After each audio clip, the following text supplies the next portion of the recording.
Okay. Hey, thanks everybody for coming. Maybe I'll take this off, huh? I'll live dangerously for a minute anyway. I'm Margaret Skinner. I'm the president of Untitled Burlington, and I'm also the manager of the tree nursery, which is located up at the UVM Horticultural Research Center. And it's great to have you all here today. This is the first event, sort of public event we've had in 2 years. Is it 2 Since years? pre-COVID. Yeah. So we used to do these things all the time. We stopped doing it during COVID, and so now we're back. So it's great to have you all here. And so I wanted to say just a couple of things. First, hopefully all of you got one of these little things, which has all our various activities. Now, as the tree nursery manager, May 7th is really important to me. That's when we do the tree planting in the nursery. It's lots of fun. Again, for 2 years, we haven't had it as a public event. And so we have about 150 trees we'll be planting in the nursery. In 2 to 3 years, they will be going out onto the streets of Burlington, and we supply the city. It's a joint activity. But trees from the nursery, about 150 of them every year get planted out onto the streets and into our parks. So the more help that we get, the better. So then the other thing I wanted to just say, because lots of people have been asking about it, is what we used to call gypsy moth, and now we call it the spongy moth. I don't really like the name. I'm an entomologist. I used to work on gypsy moth, spongy moth, back when I was a graduate student, and so I don't like the old name, but it's now called the spongy moth, and it is certainly around in some areas. I looked on the trees over here and the hackberries, and there's a bunch of egg masses there. And on your private trees, it is possible to scrape off the egg masses into a can of soapy water and get rid of them, flush them down the toilet or whatever. And that will reduce the defoliation. And if you have a small tree, it's probably worth doing that. And you've probably seen information about putting burlap ends around trees. That's worth doing if you have a few really special trees in your yard. It makes a difference. But it requires some diligence on your part. The state is not going to be doing any aerial spraying. And so you get what you get. And it just to remind people, for many years we used to have gypsy moth, spongy moth outbreaks every 6 to 8 years, and then a fungus came along and started keeping that pest problem in check. And I think because of the hot weather and the dry spring last year, that fungus just wasn't able to do its thing. Maybe this year it'll come back enough. We'll see. But in the meantime, doing some of these other things like scraping off the egg masses, etc., really will make a difference on your trees at home. Where do you find them? Pardon me? Where do you find them? Oh, that's a good question. Usually they're under the bark, under bark flaps. Sometimes on the lower, if you have a branch like that, it'll be right at the base there. One of the problems. they're a little bigger than a quarter, typically oval in shape and sort of tan colored and fuzzy little masses. You can't miss them. And it's very easy to scrape them off, like with a knife or something like that. They'll fall right off. They're good on toast too. They're good on toast. You don't want to just let them fall on the ground. Well, that's an interesting question. I used to always do that.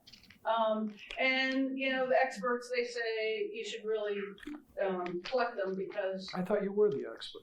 Well,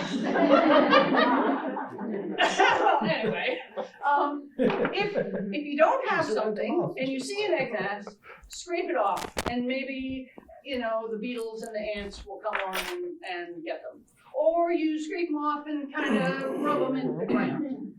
It's better if you can scrape them off into something, but if you can't, then do what you can. Okay, now there was one other meaningful thing. Oh well. In June, first Saturday in June, we're doing a tree walk at Lakeview Cemetery. It'll be on the Branch Out Burlington website. I don't remember the exact date and time, but It's If right you're on into here. trees, Lakeview June Cemetery in the north end has some awesome trees, and we're just going to walk around and talk about different attributes of different trees and how to identify them, and it's usually pretty fun. So I'd love a show of hands of how many of you came because you got a card in the mail that said a tree was going to be planted in front of your house. One person. One. Okay, that's good.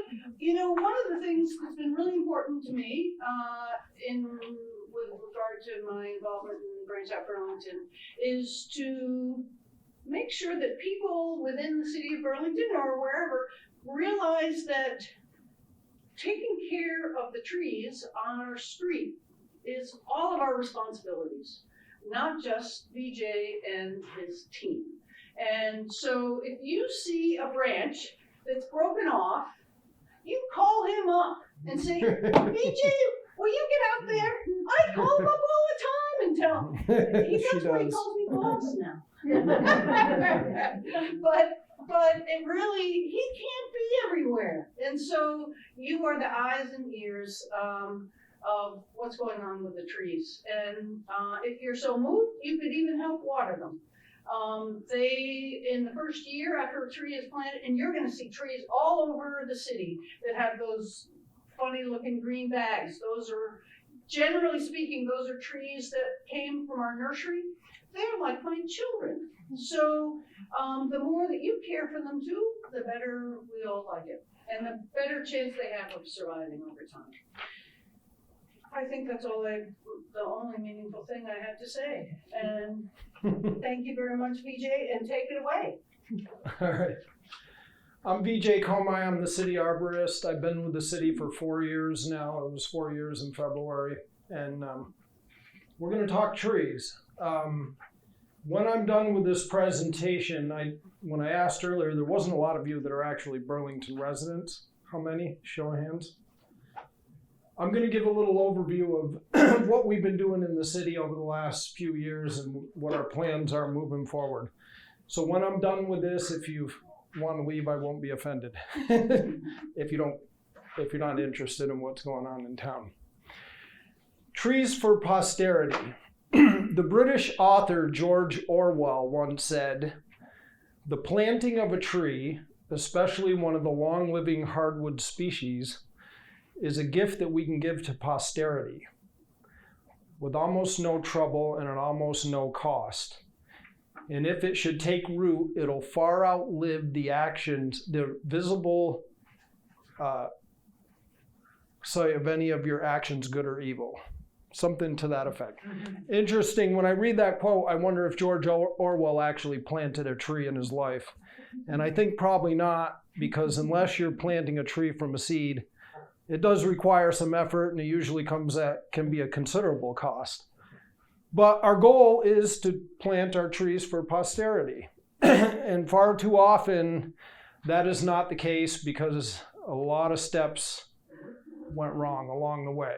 So our goal, I was a nurseryman for 23 years, right out of college, and then I worked for a tree care company, and now with the city of Burlington. And in my lifetime, I've probably planted conservatively 30 to 40,000 trees with the ones I've grown in the nursery and transplanted. And every time I plant a tree, it's great because I'm thinking, man, this could be here long after I'm gone for future generations.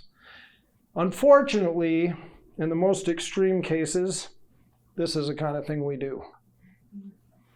Or this. And then every spring we give them lots of love. We overmulch them. So when we think about trees and their natural environment, you have to have an understanding of what trees want. I mean, we put them out in our urban landscapes and around our homes. Very different environment. So when you walk in the woods, what do you see? You see a variety of species. You see this natural cycling of nutrients year after year. You've got leaves and debris falling, stuff breaking down. Soil temperature is much cooler. This provides an amazing environment for microorganisms of all kinds that are beneficial to the tree, whether it's fungus and insects and all kinds of stuff going on in there.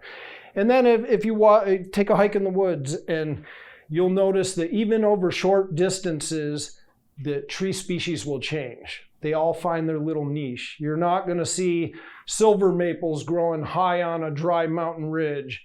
And conversely, you're not going to find, some of those high mountain region trees growing on a river bottom in a floodplain. They all are growing in the right spot for them. And at the base of every tree, and especially as they get older, you see this very pronounced root flare. Okay? And it's not, and it becomes more pronounced with age. And it's not just some trees, it's every tree.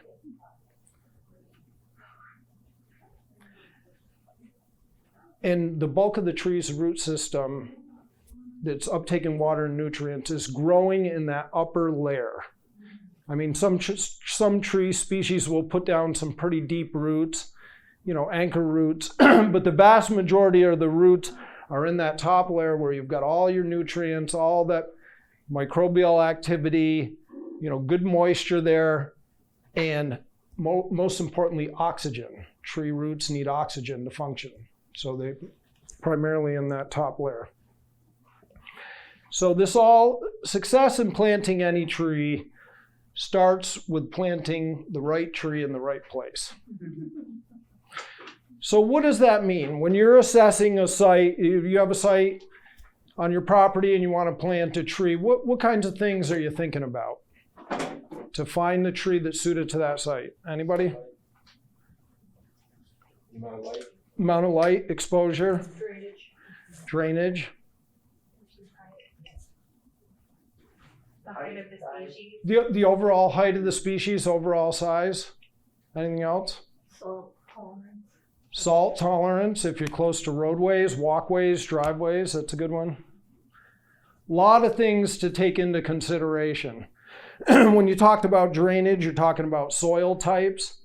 So do you all, and another thing that people don't take into account, and I see this all the time, is how the trees are going to interact with the other plants on your property over time.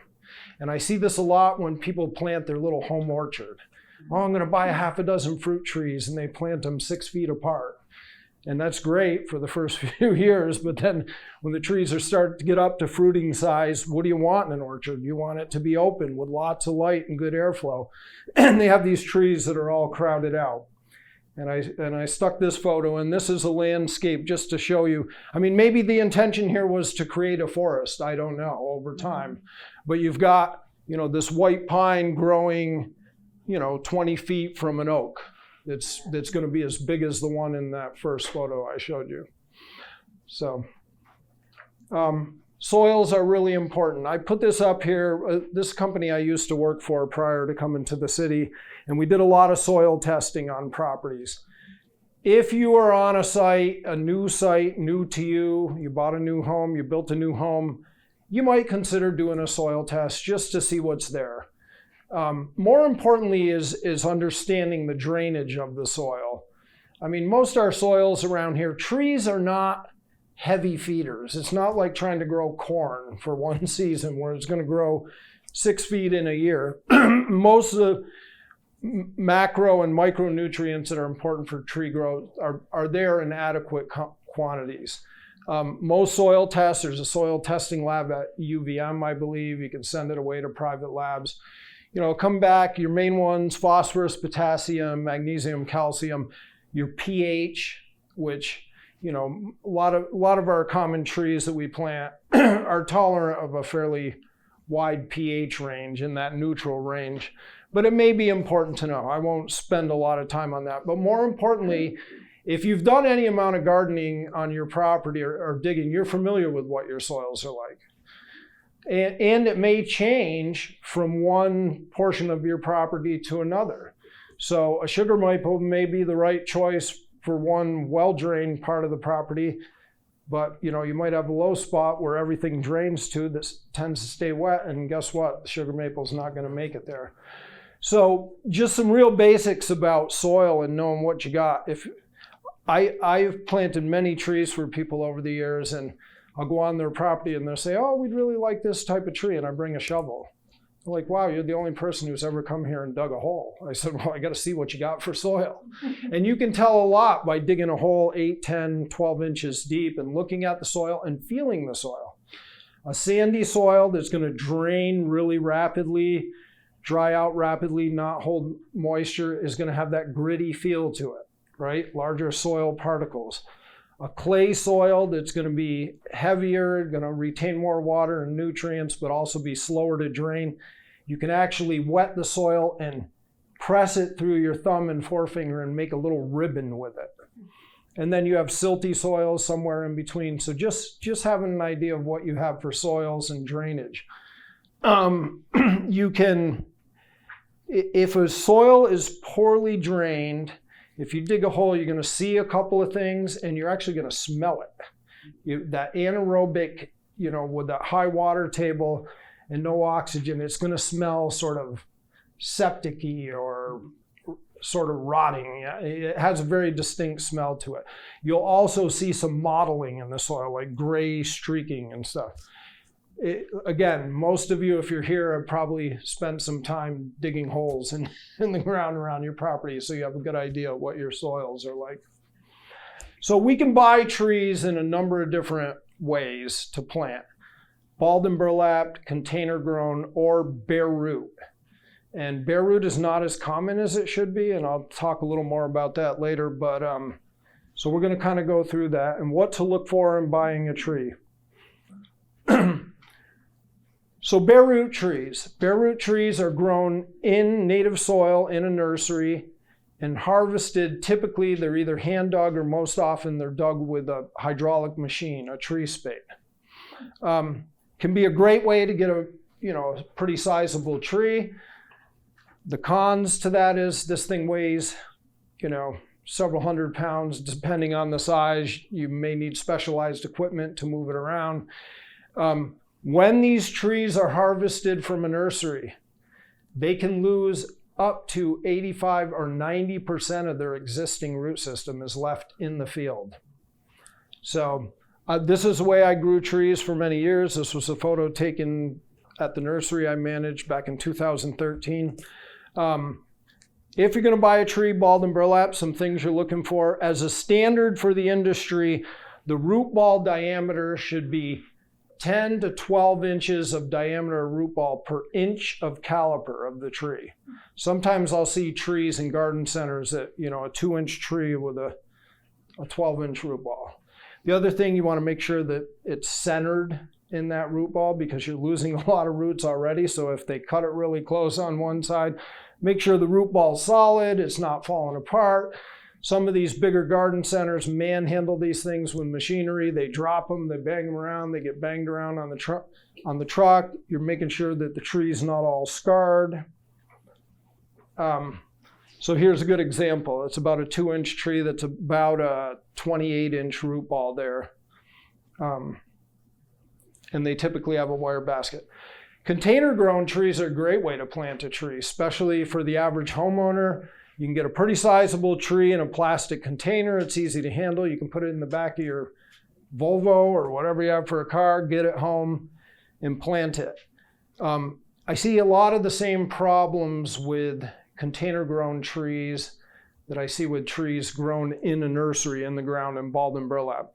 Not a great photo there, but we'll talk a little bit about that. But when you buy a container grown tree, I advise people, ask the person at the garden center or nursery to pull that tree partway out of the pot so you can look at the root system, okay? Because one of the biggest problems with container grown trees is people leave them in there too long. And so they form all these woody roots that wind around the inside of the pot. You've seen house plants like that or perennials that you've popped out, but those are really fibrous roots that you can take a fork or a knife or your pruning shears and loosen that up. This is kind of what you should see. The soil should hold together, but you shouldn't be seeing a lot of woody roots wrapped around. I've seen it all in garden centers. This was in a local garden center several years ago, and I was just walking around looking at the pots and taking pictures. You can clearly see a root here that's already wrapped around the trunk and already embedding into the tree. Top of the tree looked fine. You look at that and say, oh, what a nice little healthy tree. Unknowingly take this home, and this is not a tree for posterity here. This is a tree that's going on your compost pile in a year. Is that called girdling? It's a girdling root. And there's reasons why that happens, and we'll talk about that. This is what you more often see coming out of containers. So if the garden center is not willing to show you that root system, or if they do, and this is the sort of thing you see, walk away. Because when you pay that kind of money for a tree in a container, you shouldn't have to do this. Because that is really the only way you're gonna address those girdling roots. This was at, my previous employer was Bartlett Tree Experts. They have a research lab in North Carolina. And I took somebody from UVM actually down there for clients' days kind of thing. And they spent a couple days showing the research. And they were showing trees in containers with these girdling roots. And this guy said, this is the only method that we saw for really separating those roots and making it so this tree could have a future.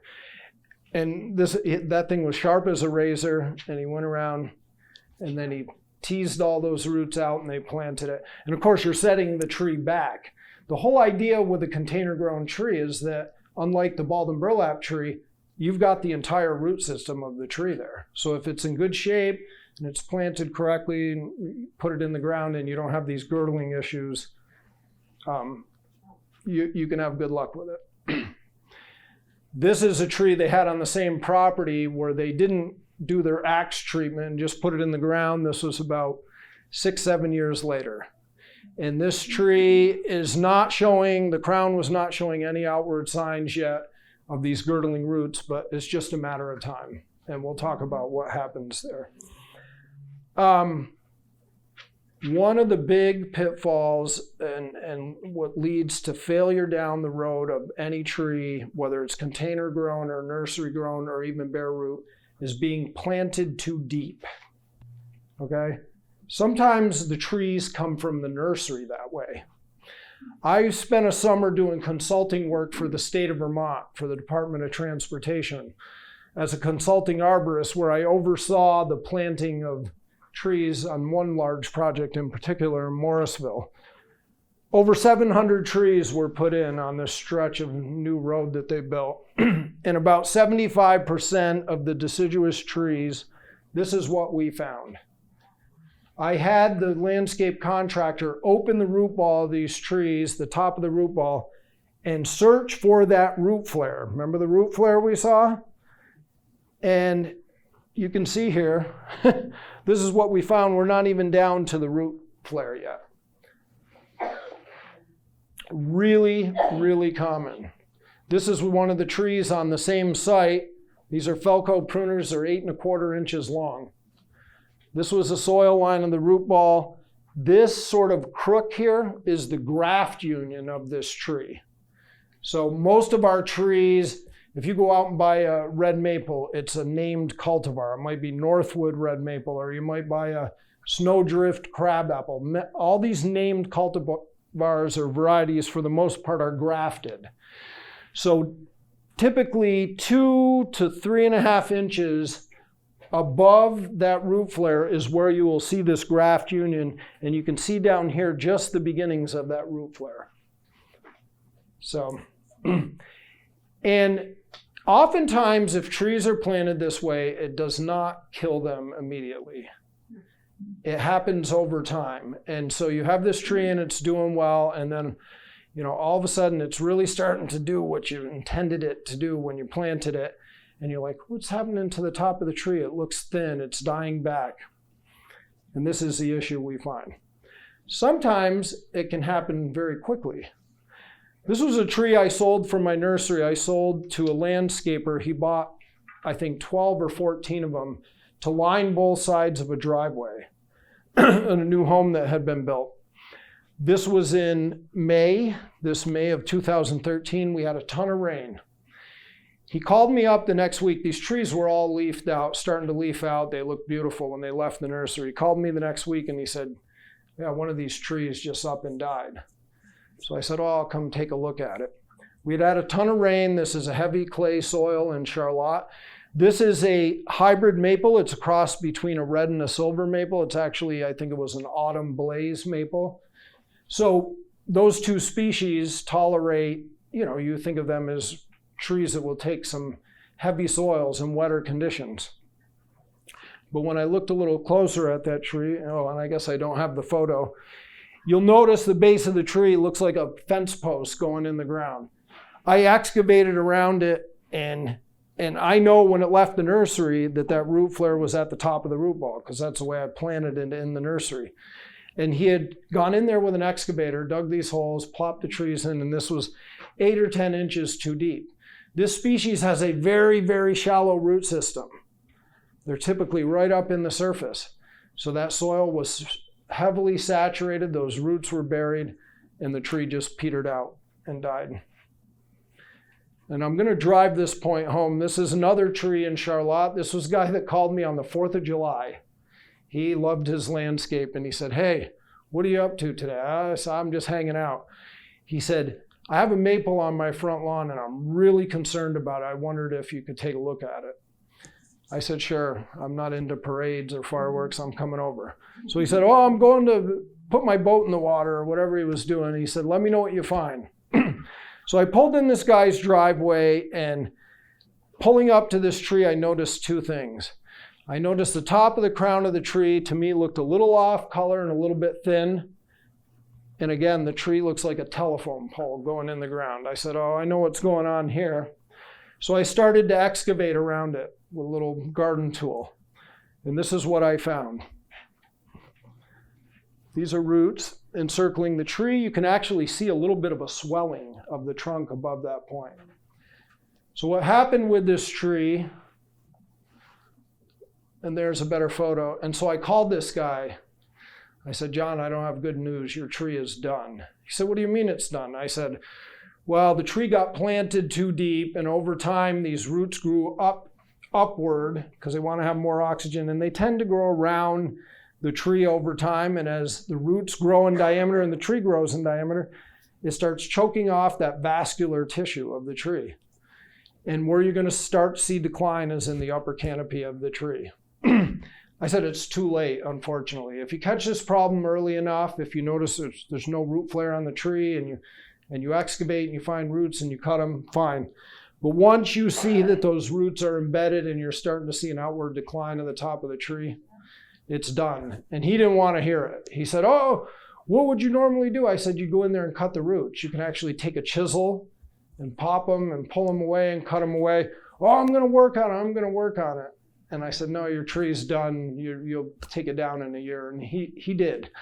Well, what he said to me was, he said, there's no way I planted that tree too deep. He said, I bought 2 of these maples. My son and I spent the entire weekend planting these trees. They bought them from a local nursery, Balden, Burlap, brought them home. He said, we dug huge holes. We put them in the holes, and we had that root ball just even with the existing grade. I said, I bet you did. The problem was it came from the nursery that way. So he didn't know enough to look for that root flare. And unfortunately, these trees, like I said, were just getting to the point where they were doing what he intended. It was probably, I think he said it was 11 years. So. Can I ask a question at this point? Sure. If you do look to buy a B&B tree, a burlap tree, should you pull back the burlap just to make sure there's no burlap? That's a good question. A nursery probably might not let you do that because once that burlap's compromised, they'd have to retie it all. But you can mitigate it at the time of planting, and we'll talk about that. And just to drive this point home again, when I was working for the tree care company, this was actually in the far north end of Burlington. I was called to this condo complex. They said, we have these elms lining the driveway, and I don't know what's going on with them. They're, a lot of them seem to be suffering. So I pulled in, and this first tree, look at this, robust. All these trees were planted at the same size, same day, same soil conditions, got the same exact care. And what do you notice? Anybody? Maybe you can't see it from there. I can see the root flare of this tree, and all the others look like fence posts. They looked like this. So it makes a difference. Planting depth matters. Also be caused by overmulching on a tree. Overmulching will have the same effect, and I'll talk a little bit about overmulching and the other problems with that. A great tool that we had at the company I work for, and we actually own one with the city of Burlington, is a air spade. This is run by a compressor, high pressure air, specialized nozzle, where we could excavate around the base of that tree. We did a root collar excavation. So instead of going in there with a shovel or a rake or a gardening tool where you're physically injuring those roots that might be there, we'd go in and in 30 seconds, just blow the soil away around these trees. And I would recognize trees on properties. I wasn't seeing the root flare, but I'm not seeing any outward signs yet with the tree. So I'm like, now's the time to catch it. And we didn't always catch it in time, but this is some of what we found. What kind of PSI would you need? Could you do it with like a gas compressor? No, it's high. It's pretty high pressure. Okay. It was the coolest tool because I would explain to homeowners what was going on, and then my guy would come in and I look like a hero. I'm like, here's what we're gonna find, and there it was. But we found all kinds of stuff. You know, again, you don't see the root flare here. You're probably seeing a graft union. The root flare is somewhere underneath, and Are you supposed to see the root flare on all trees, or is it just certain types of trees? you should all trees, but younger trees, that's not going to be very pronounced. So when you plant a younger tree or you buy a tree in a container, you have to dig down a little bit, but you'll start to see that tapering outward. And that's where your soil line wants to be. But it definitely becomes way more pronounced with the age of the tree. Other interesting things we found, baskets, wire baskets. So if you're planting a Balden burlap tree, we'll talk about removing the basket. But these baskets are made of galvanized steel. I've excavated trees that were in the ground for 30 years, and that basket looks like the day it went in. It does not rust away. So you can see here, these trees grow through these openings in the wire basket, and over time, that's going to start girdling those roots. And it may not end up girdling the whole tree, but it's going to impede on the function of major roots. So the tree's got enough struggles. And if all of a sudden a portion of its root system is not functioning to its full capacity, you will see outward signs in the top of the tree. So let's talk about planting a tree. And the process would be the same whether you're planting bare root trees, container trees, or Balden burlap trees. And I'll talk, and at the end, there's a link. Last year on Arbor Day, I went up to UVM campus and we made an 18-minute video of me planting a bare root tree. And it actually came out really good. It's a step-by-step, and I kind of narrate it. And so I recommend, it's on YouTube. I think you put a link at the end here, and you could check that out if you haven't heard enough nonsense from me. So this is right up the road from my house. Several years ago, I had a neighbor who I've done a lot of planting for, and she likes to talk. She's like, bah, bah, bah, bah, the whole time. So I gave her a camera, and I said, just take a picture when I tell you. So if you're planting any tree, first thing I'll say, you've selected your right tree for the right spot. You've taken into consideration the light, the exposure, the size you need, the soil types, all of that with the other existing trees around and how they're going to interact. Whether you're planting on private property or you're involved with a community service thing where you're planting on public property, really important, unless you're absolutely certain, call DigSafe before you stick a shovel in the ground. Your communication line could be underground, a gas line, who knows? If you're new to the property, it's a free service. They notify the utilities, they come out, they mark everything. That's what I was doing today in Burlington, marking all our new tree sites, and I'll call them in to dig safe. Remove the sod. If you're in a lawn, get the sod out of there. I cut a circle, ideally 2 up to 3 times the diameter of the root ball or container that you're putting in. Now on this was being planted in a pasture, on the edge of a pasture out in front of this house, undisturbed soil for many, many years. I could take a shovel and just go whoosh, and put it all the way in the ground easily.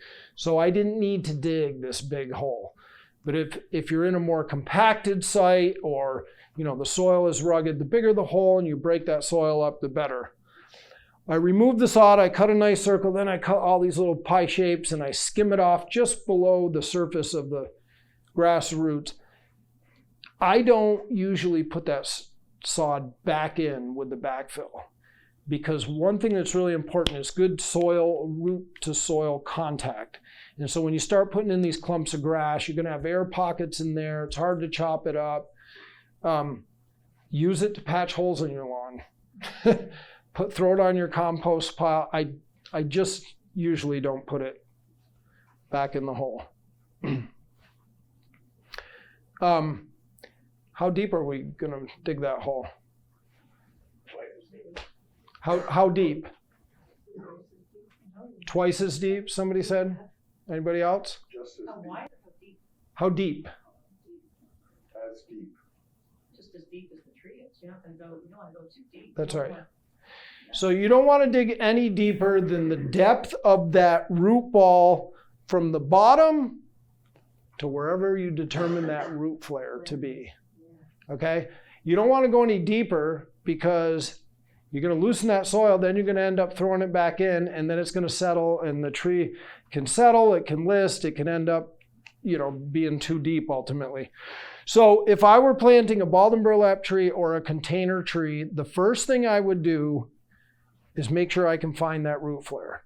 And it is not always at the top of that root ball. And same thing with the containers. I can show you pictures of container trees that look like, a bamboo stake going in there's no root flare. It's somewhere buried down there. So just take a tool, your fingers, find that root flare, pull that soil away, and then measure the distance from the bottom of the root ball to where that root flare is. And when I say the root flare, you want that soil line to be right where those first surface roots are. So this tree came from my nursery. I knew it was planted at the right depth, so in the nursery when I harvested it. So I just got a stake here and I measured. And then I dug my hole and I checked my depth by laying a flat rake handle across. You can use a stake, run a string, whatever. See, I got to go a little bit deeper there. What happens if it's too shallow? Better to plant slightly high, especially in a poorly drained soil. That's okay. You can taper your backfill down from it, but ideally you want to be right where that root flare is. What if it's rocky? Is that bad for the tree or the roots, or not? Or it's not No, if it's a stonier soil, but you're going to remove major debris. We'll talk about that. So if your tree has a basket on it, people are like, how do you get that basket off without the tree falling apart? These are $12 little bolt cutters that I bought at the local hardware store. These baskets typically have 3 or 4 horizontal wires going around and then the verticals. So the first thing I do is tip the root ball to one side and cut all of the verticals right below this bottom horizontal rung. So I cut, tip the tree the other way, do the same thing. I can pull that bottom right off. Root ball is not going anywhere. Then I cut the top and bottom wires on one side and then the opposite side. So now I've just got that wire in the middle holding. That's a preformed basket. It's pretty rugged wire, still holding things together. So you can see I take the bottom off there, cutting the top and bottom wires on one side, tipping it and putting the other way. Then you're going to roll the tree in the hole. Hopefully you have help or you have a piece of machinery, but you're going to get the tree in the hole. Again, you see that hole is not as wide as I would normally dig it, but this soil was just so loose. Those tree roots, the new roots, were going to have no issue finding their way. So I'm just straightening the tree in the hole, getting it where I want it. And I always like to pile my soil on a tarp. Save yourself a lot of cleanup. Put the soil on a tarp, you got everything there, contain it all. Then I go back and cut that center wire on either side. And the basket comes off in 2 pieces, gone. And I've talked to landscapers like, oh, we can't take the baskets off, the trees will fall apart. And I show them this trick. we had trees planted for the city where I worked with a contractor and said, this is how you do it. And it's simple and it's going to take you 5 minutes more. And that basket's not going to be there and be my problem 10 years from now. And then you get rid of the burlap. Most burlap on trees these days, they used to use that synthetic burlap. You remember that, John? The stuff, it was like that plasticky burlap that you'd get like a grain sack, and it would never go away. Burlap today is natural burlap. They do treat it so it doesn't rot so prevalently, but especially the stuff buried in the bottom of the hole where there's not as much oxygen will be there for a long time. So I take my pruners, or typically my wife's kitchen shears, and she's always asking me, where the hell did the kitchen shears go? And that's what I use them for. Take that burlap away. Any barrier between the root system of this tree and the surrounding soil is going to impede its ability to get established. And then you're going to backfill. Really important, whether it's bare root tree planting container or Balden burlap, chop up that back soil. Chop it up, especially that backfill, especially if you have a more clay or clumpy soil. Remove any bigger rocks or debris you find in there, just so that those new roots can find their way through there. And I usually, on a bigger tree like this, I'll fill it 1/3 of the way, then I'll take my shovel and get that soil to settle, fill in any air pockets. If it's a bare root tree, and you would see this in this video, you know, it's bare root. There's no soil on the roots. So there's all these spaces between the big roots and the fibrous roots. So typically once I get it covered, I'll take the tree and I'll shake it a little. I'll just jiggle it a little. And if that soil is really loose, it'll filter down through those roots and make good contact. Then we'll backfill some more, do it again. And then when we get to the top with those bare root trees, you take the handle of the shovel or a stake and then just lightly go around, and you'll see that soil settle in around those roots. Good soil to root contact is really, really important. Should you use a compacting tool? Nope. No, definitely not. Can you water at that point?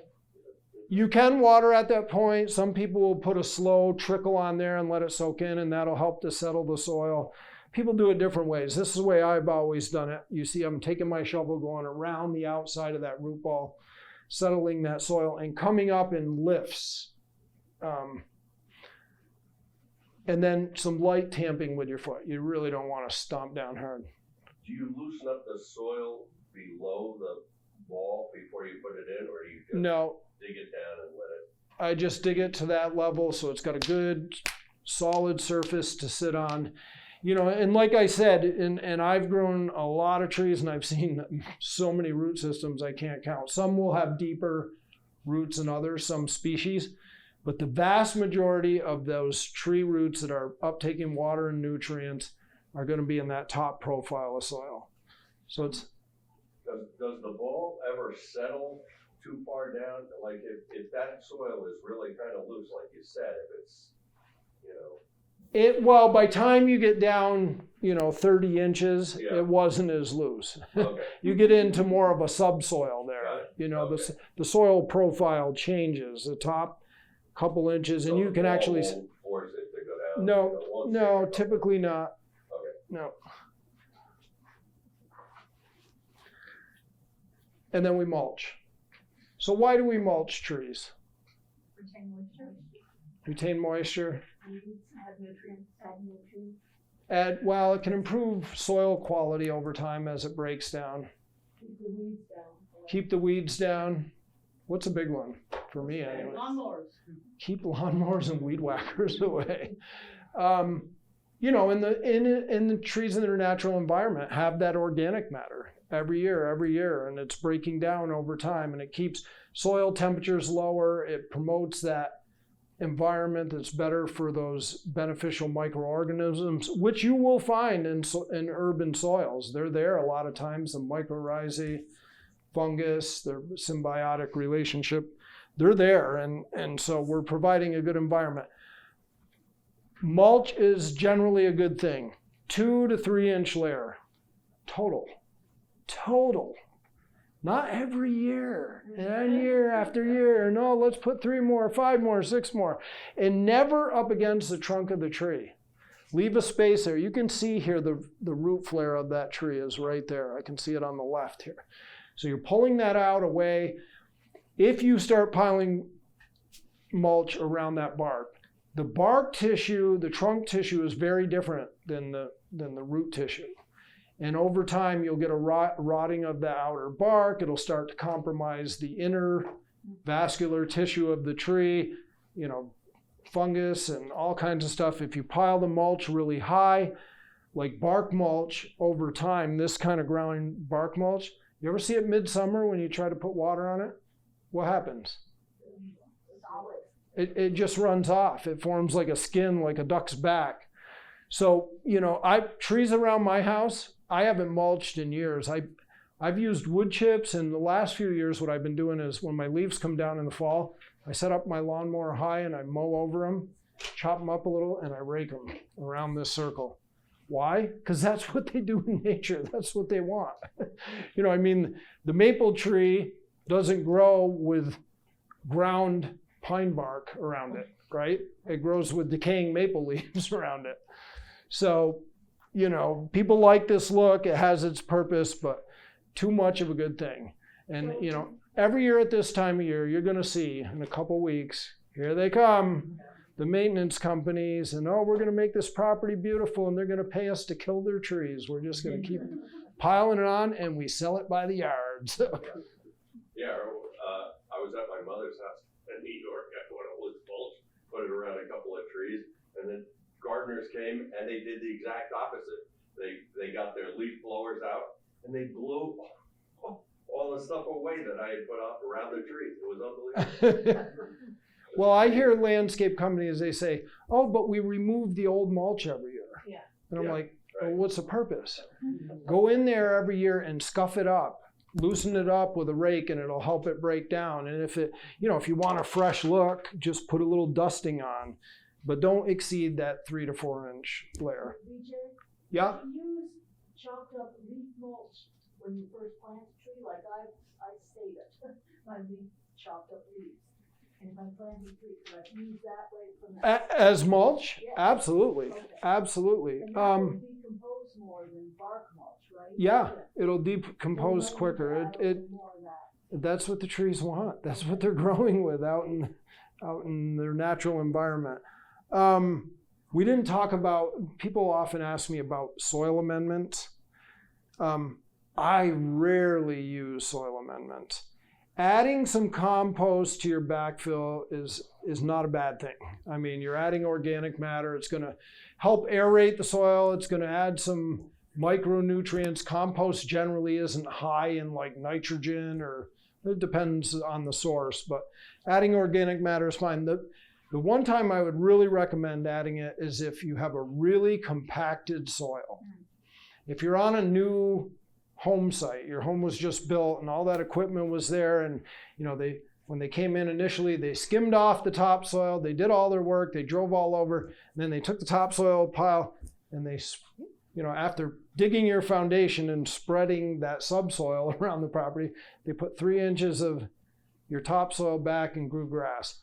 In that case, adding a lot of compost with your backfill, and you got to go up to like 20 and 30% to really make a difference. Mix it in good with the backfill.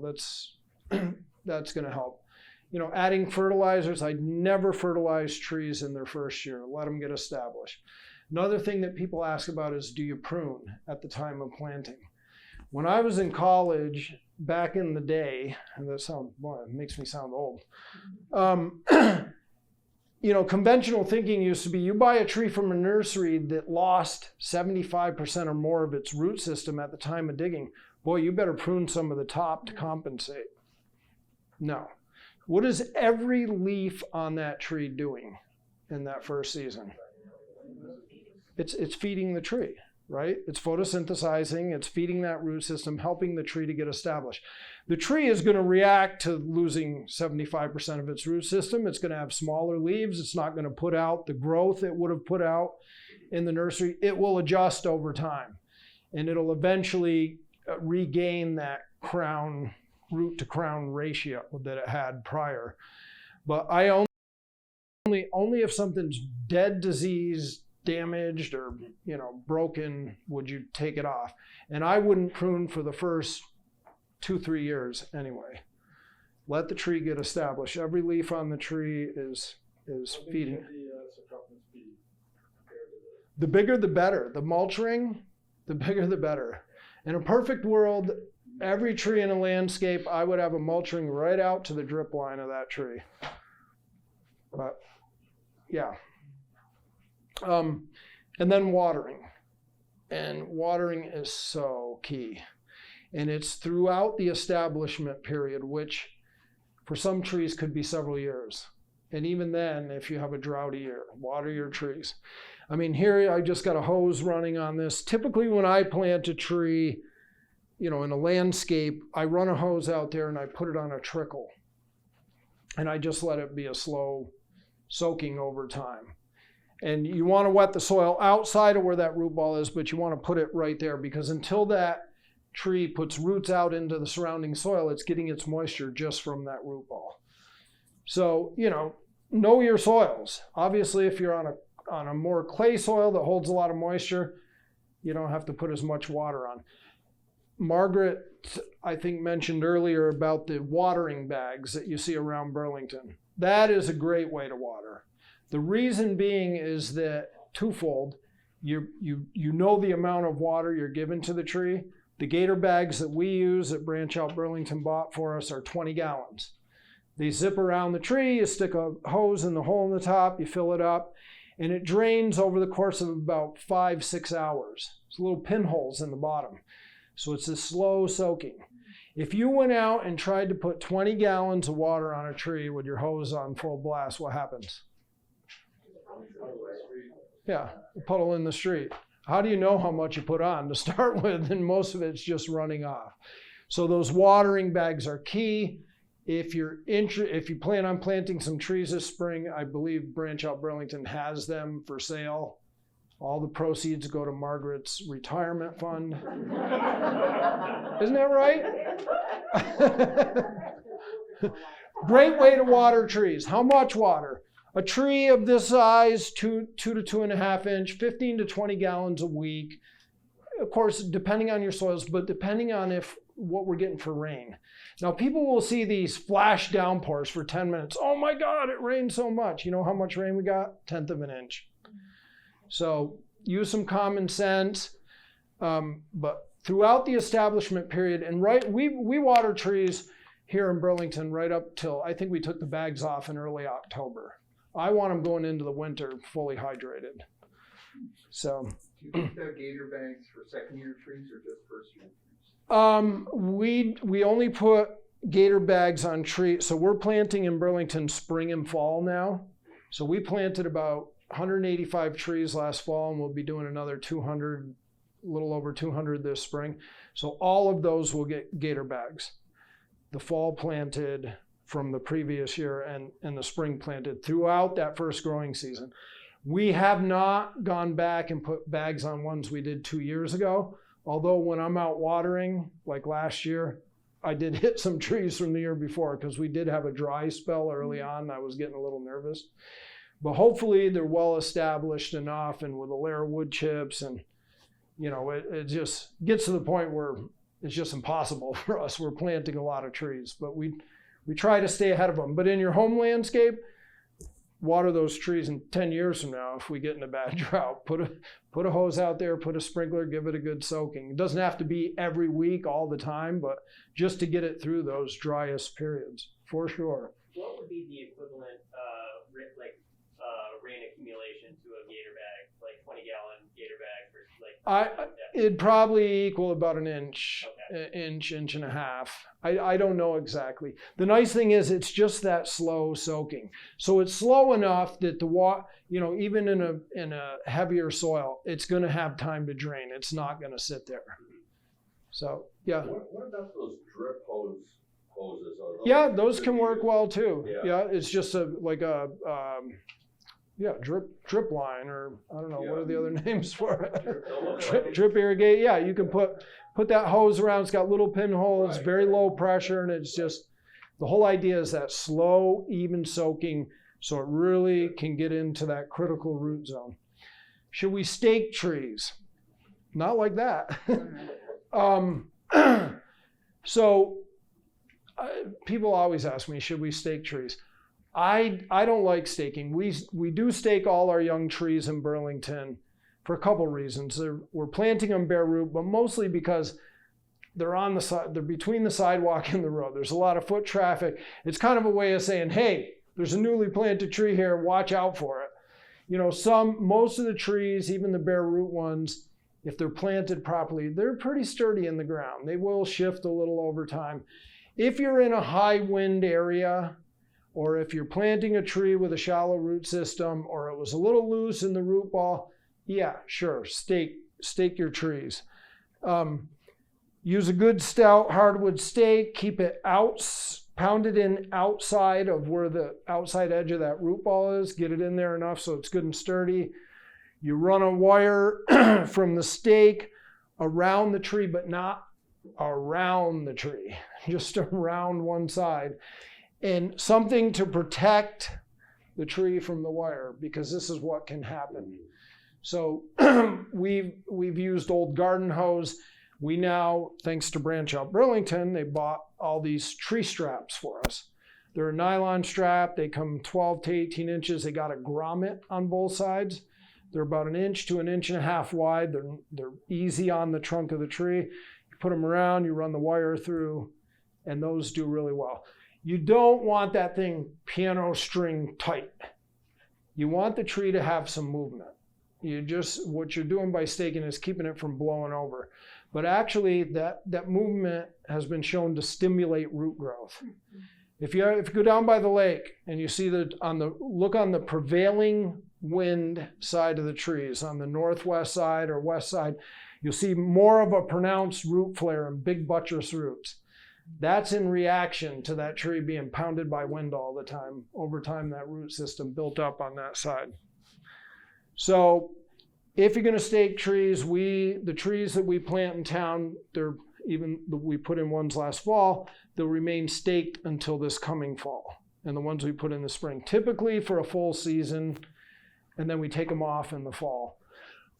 Sometimes I'll have to go back and put in a single stake if a tree got hit by somebody or vandalized, or that's a whole nother story. But so I'm going to wrap it up here with, really important too, and I didn't mention this at the beginning. So how many times have you gone to the garden center in the spring and you go to buy plants and you're all excited, I'm going to buy my vegetable plants and my flowers, maybe a few shrubs and a tree. And you do it late on a Saturday afternoon, then you come home and you're like, something came up, I got to go here. And then they sit there and they sit beside your driveway, and then Sunday comes along, something comes up, and stuff sit there, and then it's compromised. Really important from the time you get that tree till you put it in the ground that you properly care for it. If you're not going to plant it right away, keep it well watered. Don't leave it out on the pavement of your driveway roasting in 140-degree heat coming off the pavement. Really important. That step is really, really important. And absolutely critical if you're planting bare root trees. Because those roots without any soil around them in a matter of minutes can dry out and be done. It's all your stored energy. Those are the roots that are going to uptake water and nutrients. So proper moisture. So we pick the right species for the right place. We pick out a good plant from the garden center. We care for it on the way home and before we plant it. We go through this whole process and we make sure we're planting at the right depth in the proper soil. Backfill, good aftercare. we don't do this. and this is my mulch meter. I mean, I finally got a yardstick. I don't know if you can see here, 14 inches of mulch. And probably the next year they went and put 3 more on it.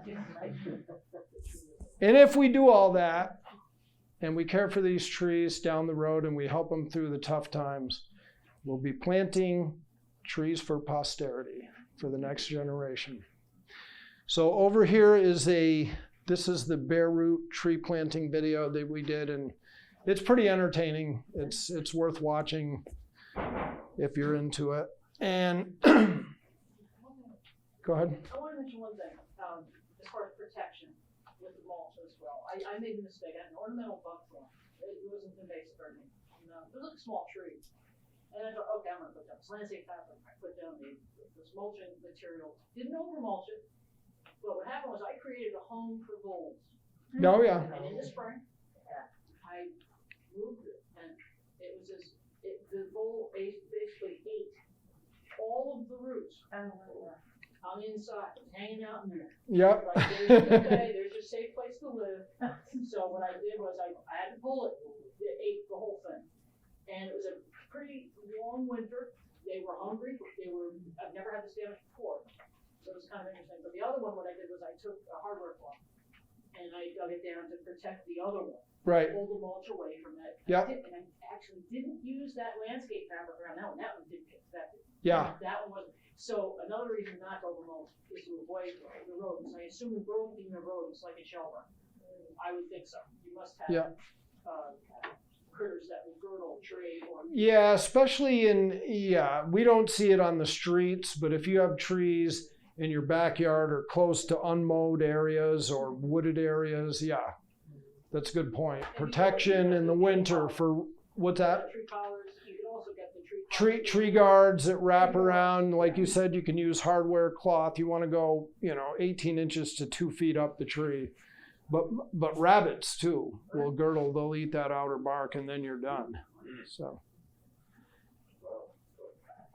I'll take any other questions and then, yeah. I volunteered at Ron McDonald's house. And Yep. They were telling me you were just there Yep. recently saying they had to take down their great big beautiful Yeah. maple tree.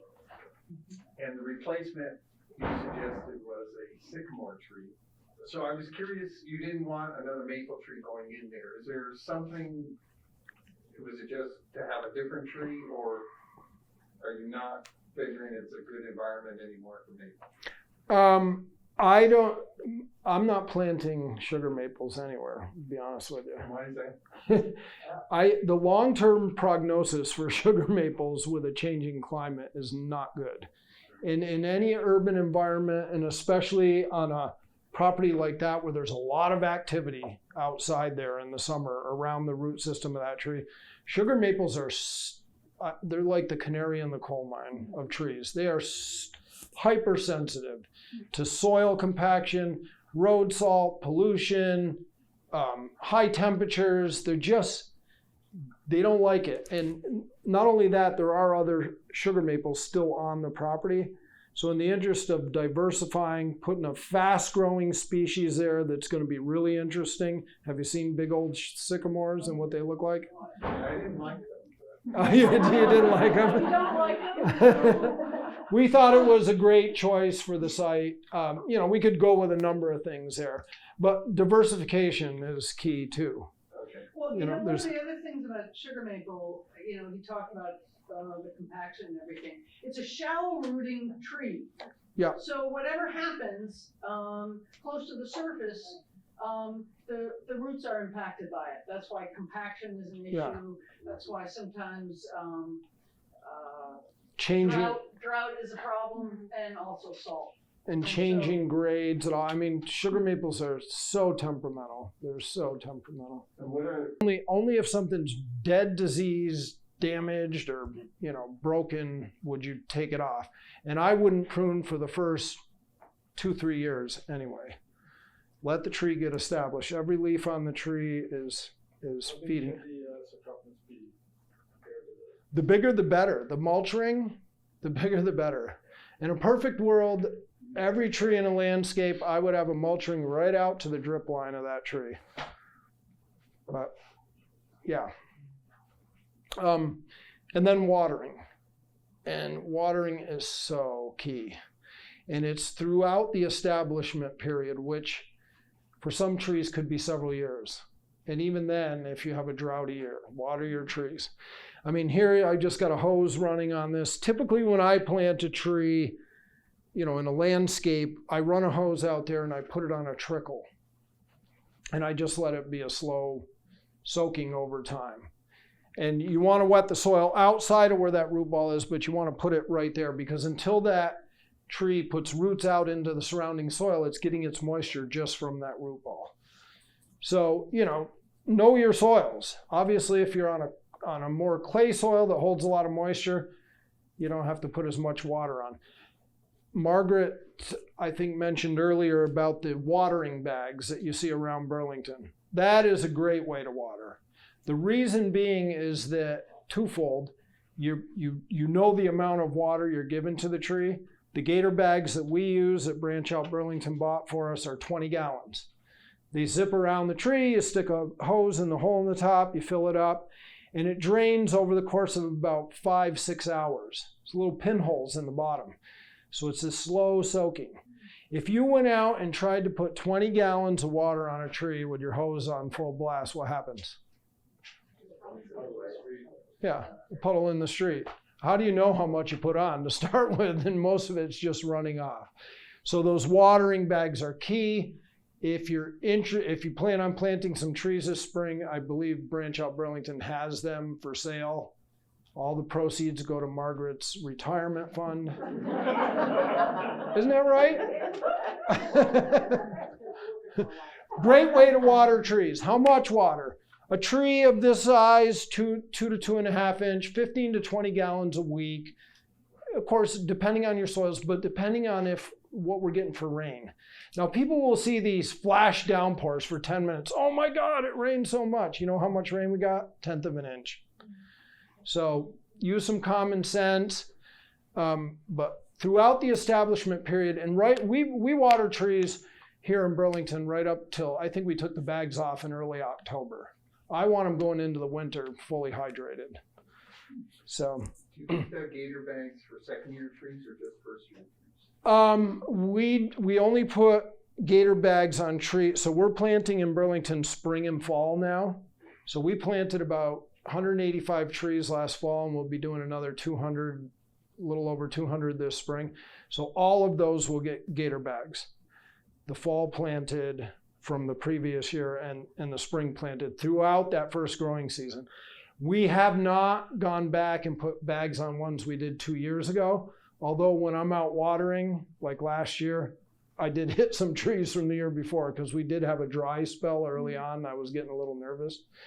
But hopefully they're well established enough, and with a layer of wood chips, and it just gets to the point where it's just impossible for us. We're planting a lot of trees, but we try to stay ahead of them. But in your home landscape, water those trees in 10 years from now if we get in a bad drought. Put a hose out there, put a sprinkler, give it a good soaking. It doesn't have to be every week all the time, but just to get it through those driest periods, for sure. What would be the equivalent rain accumulation to a gator bag, like 20-gallon gator bag versus It'd probably equal about an inch, okay. inch and a half. I don't know exactly. The nice thing is it's just that slow soaking. So it's slow enough that the water, even in a heavier soil, it's going to have time to drain. It's not going to sit there. So yeah. What about those drip hoses? Yeah, those can work well too. Yeah, it's just drip line, or I don't know, what are the other names for it? Drip irrigate. Yeah, you can put that hose around. It's got little pinholes, right, very low pressure, and it's just, the whole idea is that slow, even soaking, so it really can get into that critical root zone. Should we stake trees? Not like that. People always ask me, should we stake trees? I don't like staking. We do stake all our young trees in Burlington for a couple reasons.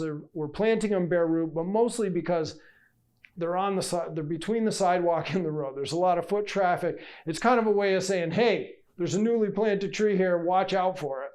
You know, most of the trees, even the bare root ones, if they're planted properly, they're pretty sturdy in the ground. They will shift a little over time. If you're in a high wind area, or if you're planting a tree with a shallow root system, or it was a little loose in the root ball, yeah, sure, stake your trees. Use a good stout hardwood stake, keep it pounded in outside of where the outside edge of that root ball is, get it in there enough so it's good and sturdy. You run a wire from the stake around the tree, but not around the tree, just around one side. And something to protect the tree from the wire, because this is what can happen. So we've used old garden hose. We now, thanks to Branch Out Burlington, they bought all these tree straps for us. They're a nylon strap. They come 12 to 18 inches. They got a grommet on both sides. They're about 1 inch to 1.5 inches wide. They're easy on the trunk of the tree. You put them around, you run the wire through, and those do really well. You don't want that thing piano string tight. You want the tree to have some movement. What you're doing by staking is keeping it from blowing over. But actually, that movement has been shown to stimulate root growth. If you go down by the lake and you see look on the prevailing wind side of the trees, on the northwest side or west side, you'll see more of a pronounced root flare and big buttress roots. That's in reaction to that tree being pounded by wind all the time. Over time, that root system built up on that side. So if you're going to stake trees, the trees that we plant in town, we put in ones last fall, they'll remain staked until this coming fall. And the ones we put in the spring, typically for a full season, and then we take them off in the fall. Sometimes I'll have to go back and put in a single stake if a tree got hit by somebody or vandalized, or that's a whole nother story. But so I'm going to wrap it up here with, really important too, and I didn't mention this at the beginning. So how many times have you gone to the garden center in the spring and you go to buy plants and you're all excited, oh, I'm going to buy my vegetable plants and my flowers, maybe a few shrubs and a tree. And you do it late on a Saturday afternoon, then you come home and you're like, oh, something came up, I got to go here. And then they sit there and they sit beside your driveway, and then Sunday comes along, something comes up, and stuff sit there, and then it's compromised. Really important from the time you get that tree till you put it in the ground that you properly care for it. If you're not going to plant it right away, keep it well watered. Don't leave it out on the pavement of your driveway roasting in 140-degree heat coming off the pavement. Really important. That step is really, really important. And absolutely critical if you're planting bare root trees. Because those roots without any soil around them in a matter of minutes can dry out and be done. It's all your stored energy. Those are the roots that are going to uptake water and nutrients. So proper moisture. So we pick the right species for the right place. We pick out a good plant from the garden center. We care for it on the way home and before we plant it. We go through this whole process and we make sure we're planting at the right depth in the proper soil. Backfill, good aftercare. We don't do this. and this is my mulch meter. I mean, I finally got a yardstick. I don't know if you can see here, 14 inches of mulch. And probably the next year they went and put 3 more on it. And if we do all that, and we care for these trees down the road and we help them through the tough times, we'll be planting trees for posterity, for the next generation. So over here this is the bare root tree planting video that we did, and it's pretty entertaining. It's worth watching if you're into it. And go ahead. I want to mention one thing, as far as protection with the mulch as well. I made a mistake. I had an ornamental buckthorn. It wasn't invasive gardening. It was like a small tree. And I thought, okay, I'm going to put down this landscape fabric. I put down this mulching material. Didn't over mulch it. But what happened was I created a home for voles.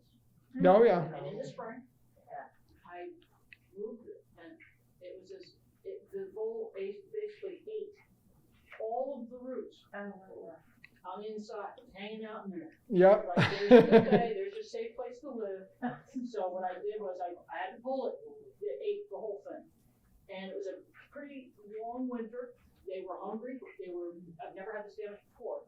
So it was kind of interesting. But the other one, what I did was I took a hardware cloth and I dug it down to protect the other one. Right. Pull the mulch away from it. Yep. And I actually didn't use that landscape fabric around that one. That one didn't get affected. Yeah. That one wasn't. So another reason not to overmulch is to avoid the rodents. I assume in Burlington, the rodents like a shell run.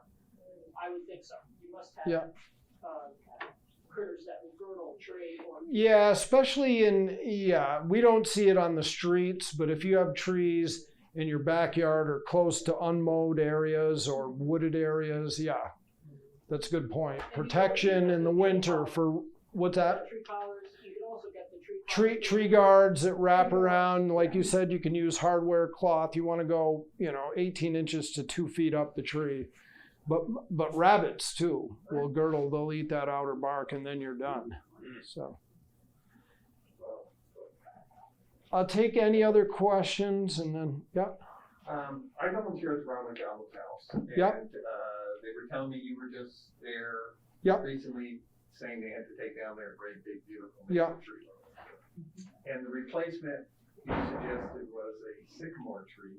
So I was curious, you didn't want another maple tree going in there. Is there something, was it just to have a different tree, or are you not figuring it's a good environment anymore for maple? I'm not planting sugar maples anywhere, to be honest with you. Why is that? The long-term prognosis for sugar maples with a changing climate is not good. In any urban environment, and especially on a property like that where there's a lot of activity outside there in the summer around the root system of that tree, sugar maples they're like the canary in the coal mine of trees. They are hypersensitive to soil compaction, road salt, pollution, high temperatures. They don't like it. And not only that, there are other sugar maples still on the property. So in the interest of diversifying, putting a fast-growing species there that's going to be really interesting. Have you seen big old sycamores and what they look like? I didn't like them. You didn't like them? You don't like them? We thought it was a great choice for the site. We could go with a number of things there, but diversification is key too. Okay. Well, You know, one of there's- the other things about sugar maple, he talked about the compaction and everything. It's a shallow rooting tree. Yeah. So whatever happens close to the surface, the roots are impacted by it. That's why compaction is an issue. Yeah. That's why sometimes Changing drought is a problem, and also salt. and changing grades and all. I mean, sugar maples are so temperamental. They're so temperamental. And what are you planting by the road for all these trees? Excuse me? All these trees that you're planting in Burlington, what are you mainly planting by the road? All kinds of different things. We're diversifying as much as we can. And I'll talk a little bit about that. Are there any more questions directly? What do you think about river birches? River birches have their place. We're getting away from planting them anywhere out on the street. They're very fast growing. They can be a really cool tree. They tend to drop a lot of little twigs that drive people crazy. I don't know why. You pick up leaves, you pick up all the other debris that falls, and and your recycling that blows down the street every day. But they're not. They have their place. River birch have their place. How long lived are they? Oh, I've seen at the Minnesota Landscape Arboretum, river birch, I don't know, probably 70 years old. Who knows? They can grow a long time. Is it still worth to plant American beech? I mean, they take forever, but. American beech is, again, it's a tough one. Yeah. They're tough to transplant unless it's done at a young age. They're not very well suited like a sugar maple for an urban environment or on somebody's lawn. They can be a great tree, They're really, really affected all our beach in Vermont, and I see it all over and in natural stands everywhere. Really prone to beach scale, which is a piercing, sucking insect that you'll see on the bark. It's like this little white cottony looking stuff all over the bark, very obvious. And then that's followed up after they feed for a couple of years by a nectaria fungus. And the combination, you'll see the bark being all sort of dimpled, black dimples, and it leads to the decline of the trees over time. And beaches are in trouble. And the few I've seen in Burlington even have scale here. So it's a tough one. It's a beautiful tree for sure. But. So, one thing, so lots of you had really good questions about what kind of trees are planted here, et cetera, et cetera. One of the great ways to learn a whole bunch more about these kinds of things is to go help her out at the nursery. I'll make a pitch for you. Don't worry, Margaret. You can get to know all of the trees that will ultimately get planted on the street. You can get to know them intimately by working in the nursery. Is there a natural way to get rid of the Japanese beetles without traps and without spraying anything that's terrible? Can you make your own healthy? Without doing something that's toxic or Japanese beetles come and Japanese beetles go, and they're very spotty. Sometimes they can be really bad in one little neighborhood, and then you won't see any in another neighborhood. And it's just sort of just a problem insect that's here to stay. In fact, really, for me, it's what they do in the grass.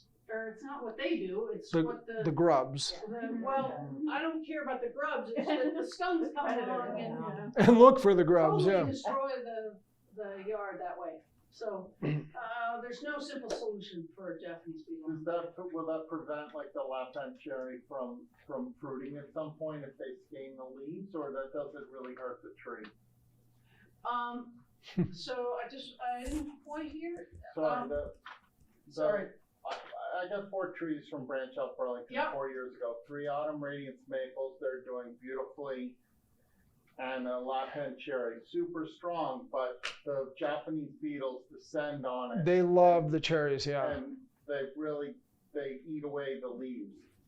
On a tree that size, I'd go out there and get them off by hand. Or you can if you shake the tree, okay, yeah. Put a tarp under the tree and shake it, they'll all fall off. You know how Japanese beetle, you just touch it and it kind of falls? Eventually, it'll still fruit.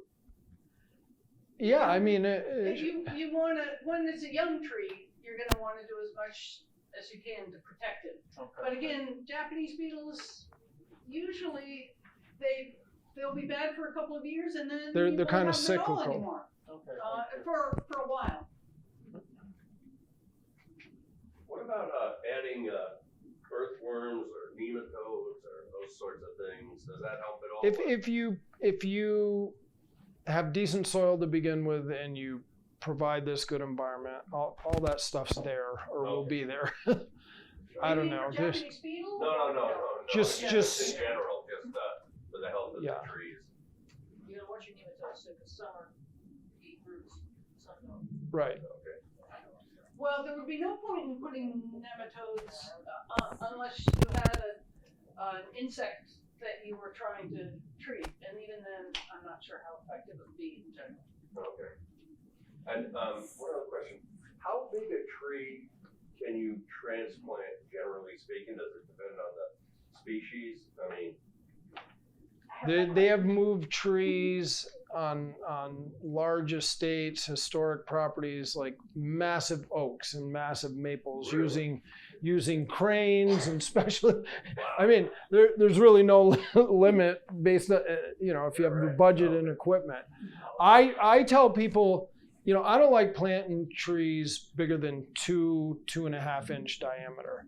If you're planting a Balden burlap tree, when we had the whole debate over City Hall Park, some people were saying, we should be planting 9 and 10 inch maples. No advantage.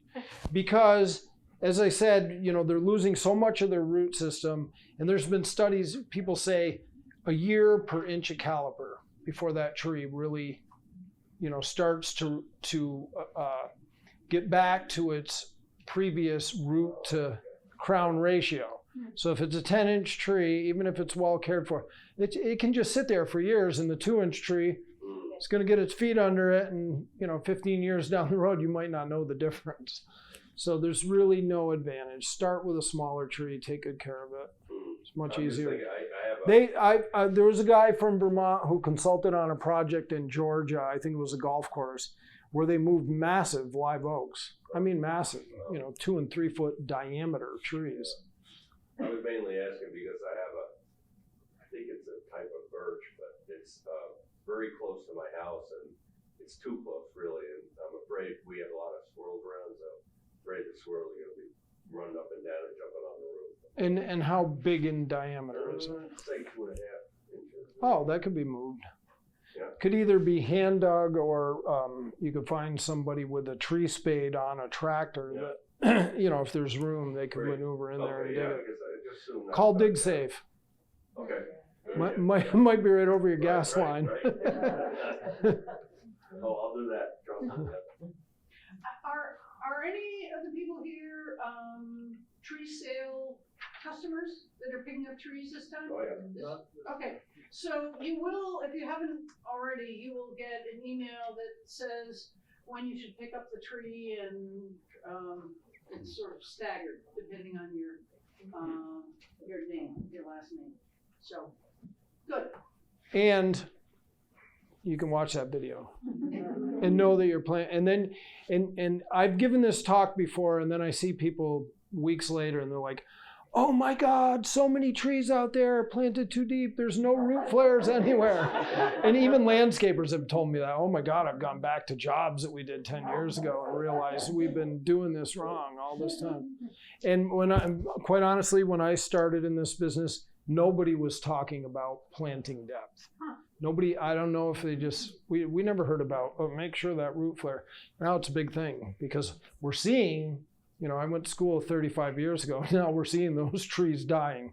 And we have a lot of trees around Burlington, quite honestly, in the green belts that were planted many years ago when we didn't know any better. And, after the loss of all the elms, I think early on in Bernie Sanders' tenure, there was some big tree planting efforts, and they got a bunch of community members involved and a lot of volunteers out there, which is great, but there wasn't a lot of oversight. And so a lot of these trees got planted too deep, and we're dealing with it now. We see it's some certain species, Norway maple, lindens, oftentimes elms can be really prone to that girdling root scenario. And so we keep them as long as we can, and then time comes, take them down, and we replant. There's one other tree sale thing. Some of you may have gotten peach trees through our tree sale in the past, and there is a fungus that called peach leaf curl that is a common problem on some varieties of peaches, and now is the time to spray those trees with a copper solution. If in the past you've seen that your leaves kind of all curled up and got sort of splotchy and red, it's better to treat now. I do it on my own peaches, and that does seem to help quite a bit. And if you have more questions, you're welcome to let me know. Sulfate. Yeah, it's copper. Yeah. So spray the tree or spray? Yeah, and the funny thing, you spray before. You need to look at the label, but you spray before the buds begin to break. Mm-hmm. So the fungus is kind of all around the bud scales. Mm-hmm. So it's a very unsatisfying process to spray because it looks like it's not getting on anything. But I have found it to be quite effective. So, Is that the same process for the apple rust? sorry. Cedar apple rust. Yeah. Oh, I don't know. Maybe I don't. Yeah, grow I. apples because the orchardists do that. I can never do it well enough. There are natural products you can use to, and I can't tell you what they are, but there are natural products out there that will do a pretty good job with cedar apple rust, but it's all about the timing. So a lot of those fungus diseases, it's all about temperatures and moisture and the timing. So if you miss that initial infection, you're trying to fight it the whole way. Well, and you can't fight it with the peach leaf curl. You can't fight it. Right. 'Cause Once it's inoculated, it's there. Yeah. And you don't want to spray after the flowers have started or the buds have started. So if there's no other questions, go ahead. I would love to use the YouTube thing. I'm somewhat technically challenged. Can you tell me how I find it on YouTube? It's on the Branch Out Burlington website. Yes, go to the Branch Out Burlington website. They have a link to it. branchoutburlington.org.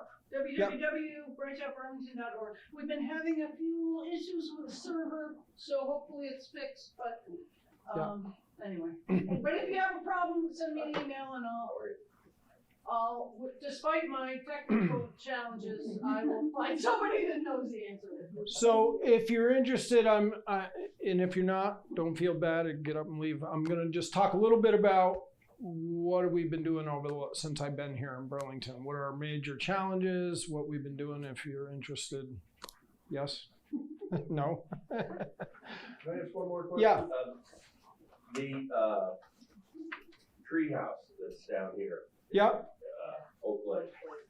I don't know if you mentioned it earlier. I came in late, unfortunately. But does that, putting those bolts into that type of a tree, does that not harm it or not harm it much? Well, any wound to a tree is a potential opening for some organism, some fungus, some to get in there and start causing decay. It's not a great thing, but we actually intentionally install hardware in trees around town to mitigate structural issues in the tree.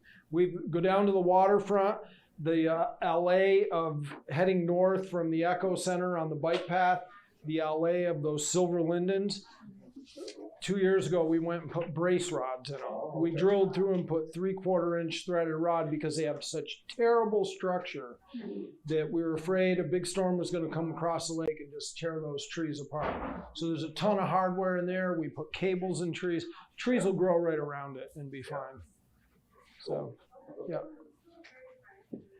So, as I said, I've been in Burlington 4 years.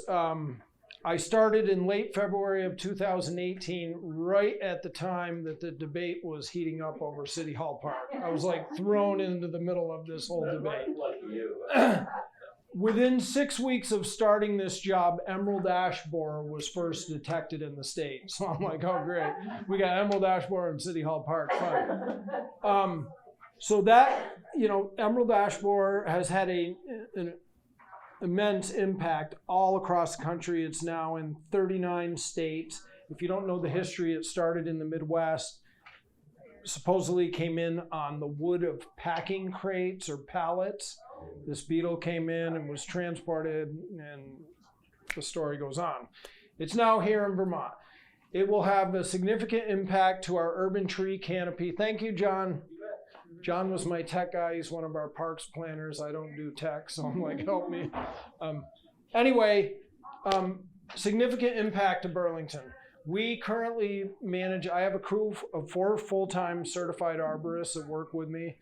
We got a full complement of equipment. We do all our work in-house, removals, pruning, planting. We also take care of all the landscape beds and everything in all the park spaces.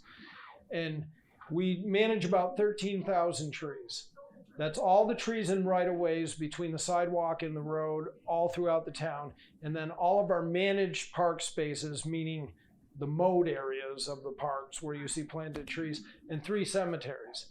Of those approximately 13,000 trees, there's about 1,100 green or white ash, both which are susceptible to that insect.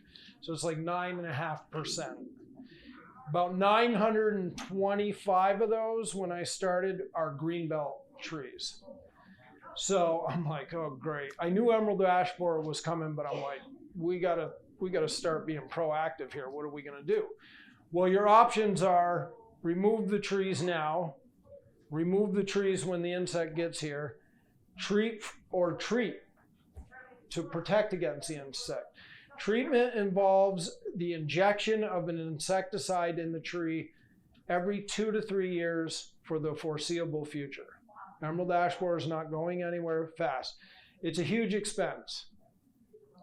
Conservatively, so my predecessor had come up with an emerald ash borer. They called it an emerald ash borer management plan. But it wasn't really a plan. It talked about where the ash were in the city, what were the relative costs to remove, replace, treat, what were the costs at the time, what if we did this much of a percent, but it never really said, when it gets here, this is what we're gonna do.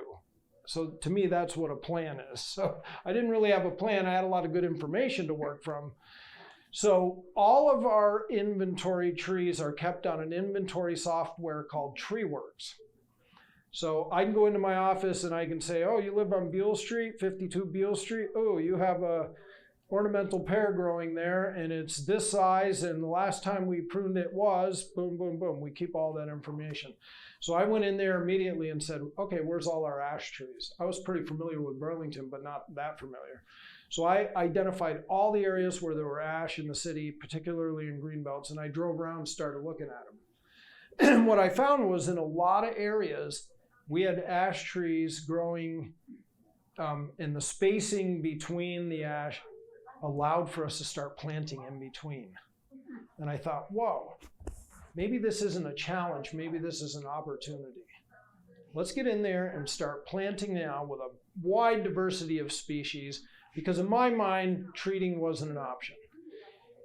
26% of our greenbelt ash reside in one neighborhood in the New North End out at Apple Tree Point. That development was built like in the early 80s. There's about 5 roads through there, and the developer essentially lined both sides of every street with ash. So just that neighborhood, conservatively speaking, would be $30,000 to $40,000 every 2 years to treat, to maintain a monoculture that could be susceptible to some other disease, and there are other problems with ash. So I was like, that's not a viable option. I'm not taking that much of a chunk of our budget every year to inject insecticides, not to mention that in Burlington, that might stir up a little hubbub. What are you putting on that tree? My dog licks around there, my kids play here, right? I didn't even want to go there. So we just started identifying these areas and interplanting.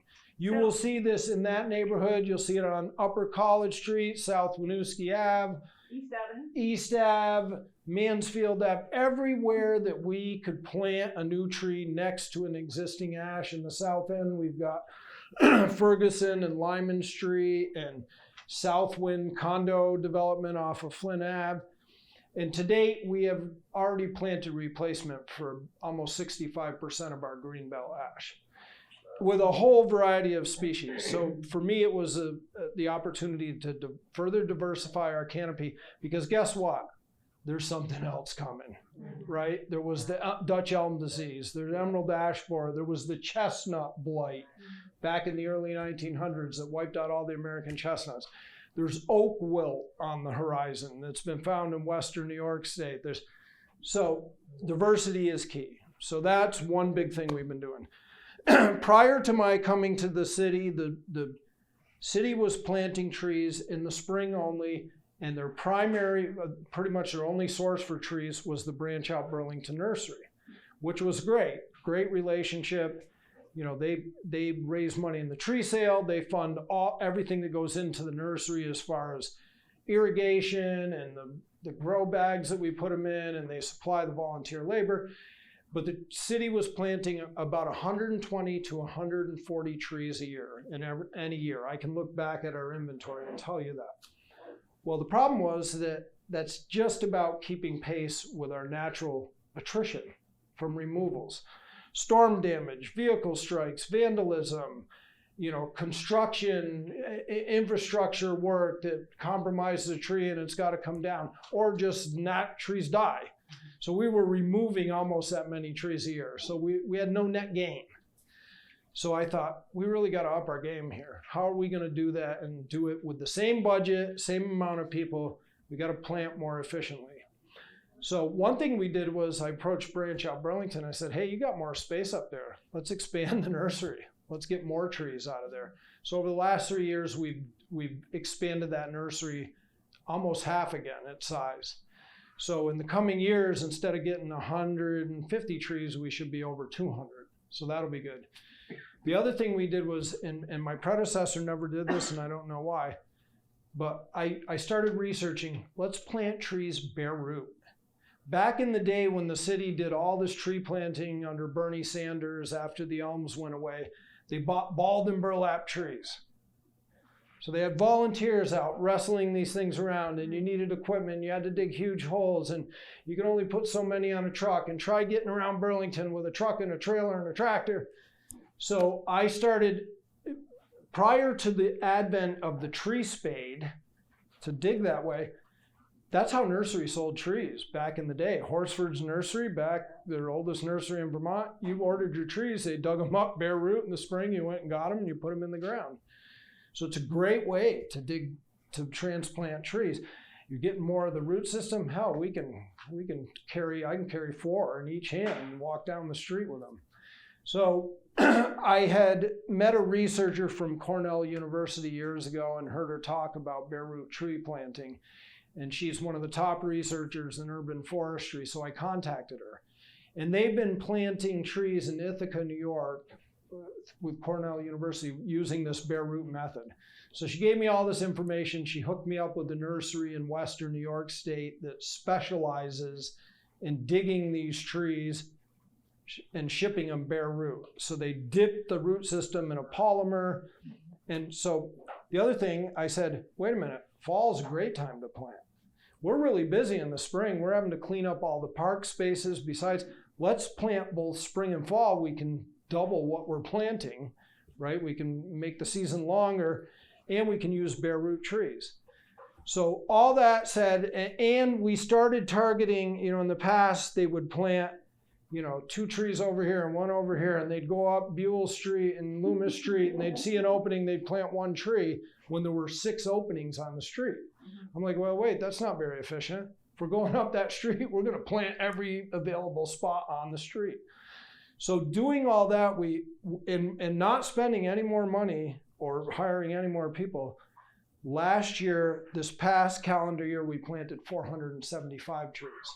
The year before that, we were at about 435. The year before that, we were at like 376. So we've really upped our game. The other thing I'll tell you is, just overall, what is the state of Burlington's urban forest? Municipalities across the country are losing urban canopy at an alarming rate, like double digits over the last 10 years. About 15 years ago, the city of Burlington got a grant from the Urban and Community Forestry Program of the state to hire the Spatial Analysis Lab at UVM to do a first of its kind urban tree canopy study of the city. So they flew over with drones with LiDAR, like a high-tech radar, and looked at the total land mass of Burlington in the summer. That's private land, public land, streetscape, everything. What percentage of Burlington's total land mass is covered in tree canopy? And at the time, they found it was 38%, which is really good when you compare to other communities. Of course, we have some big conserved forested areas. And anyway, 3 years ago, we got another grant from the Urban Community Forestry Department to do this again. So a decade had passed. So we hired the UVM Spatial Analysis Lab. They did a flyover. Their technology is a little better these days, but they found about a 4% increase in Burlington's overall tree canopy, even though we weren't really adding more trees to our inventory. And we attribute that to the fact that we have a great program to support the trees we do have. We take care of them. So all these trees that have been planted over the last decade have now really grown. And it was really cool because you could look at sections of the city from the 10 years, like this park, and well, these trees were tiny, they barely showed up, and now there's these canopies. So we are trending in the right direction. And we're really psyched about that because that is not the case nationwide. The other thing that this study did was they really broke down this all the data, and they showed us like what percentage of public land, private land, and we don't really have control over people's private properties, but we do over the public land. So they broke it down by ward. There's 8 wards in the city, and what we found was that there was a big disparity in the New North End, and in the South End we had tree canopies of 38, 44, 45% in some of those wards. You got bigger private properties, bigger yards, more trees on private land. We've got the wooded areas of, Letty Park and Ethan Allen Park and all the corridor along the bike path. And that makes a big difference. But in the downtown core, in the Old North End, where you have tighter properties, little postage stamp, not a lot of private trees, no front lawns to speak of on a lot of those streets, so no trees out front, that those were the wards with the lowest percentage of canopy coverage. So we're like, okay, over the next couple of years, this is what we're going to target. So last spring, I applied for a grant from the National Arbor Day Foundation, which we got for $20,000. And we identified all the available planting sites within our right-of-way in wards 2 and 3. And we planted them everywhere we could put a tree, unless the homeowner came out and said, I don't want a tree there. And believe me, not everybody in Burlington loves trees. I don't know why, but they think it's going to fall on my house. And I'm thinking, how the hell old are you? Not in your lifetime, but I don't say that. Anyway, so we've really had a thoughtful method of how we're going about our planting in the city, and it's made a huge difference. So last spring we did wards 2 and 3 because those were the lowest canopy coverage. And then in the fall we did Ward 8, which is a little sliver up by the campus, Upper Pearl Street. And this spring we're focusing on wards 5 and 6, although we are doing some plantings in other wards. And then this fall we'll move up North Ave. If you've noticed North Ave, like north of the high school, there's a big stretch up there where there's not a lot of greenbelt trees. So we're really trying to focus. Let's plant trees everywhere we've got space within the public right of way. Some of our park spaces, like Waterfront Park, parks have different uses. So, Waterfront Park, you're not going to fill that whole open green space with trees because that's where you have your big events. That's where you have your concerts and your 4th of July celebration and your Kids Day festival. And so that's kind of where we're at in the city. We're really charged up. We have this great relationship with Branch Out Burlington. Margaret drives me nuts, but that's okay. I tolerate it. And last year, I think we planted we figured that 47% of our trees in the calendar year actually came from the nursery. And just to give you an idea how cool that nursery has been, I looked it up yesterday. About 1,400, more than 1,400 trees that are planted in Burlington out of our 13,000 started in that nursery. So that's significant.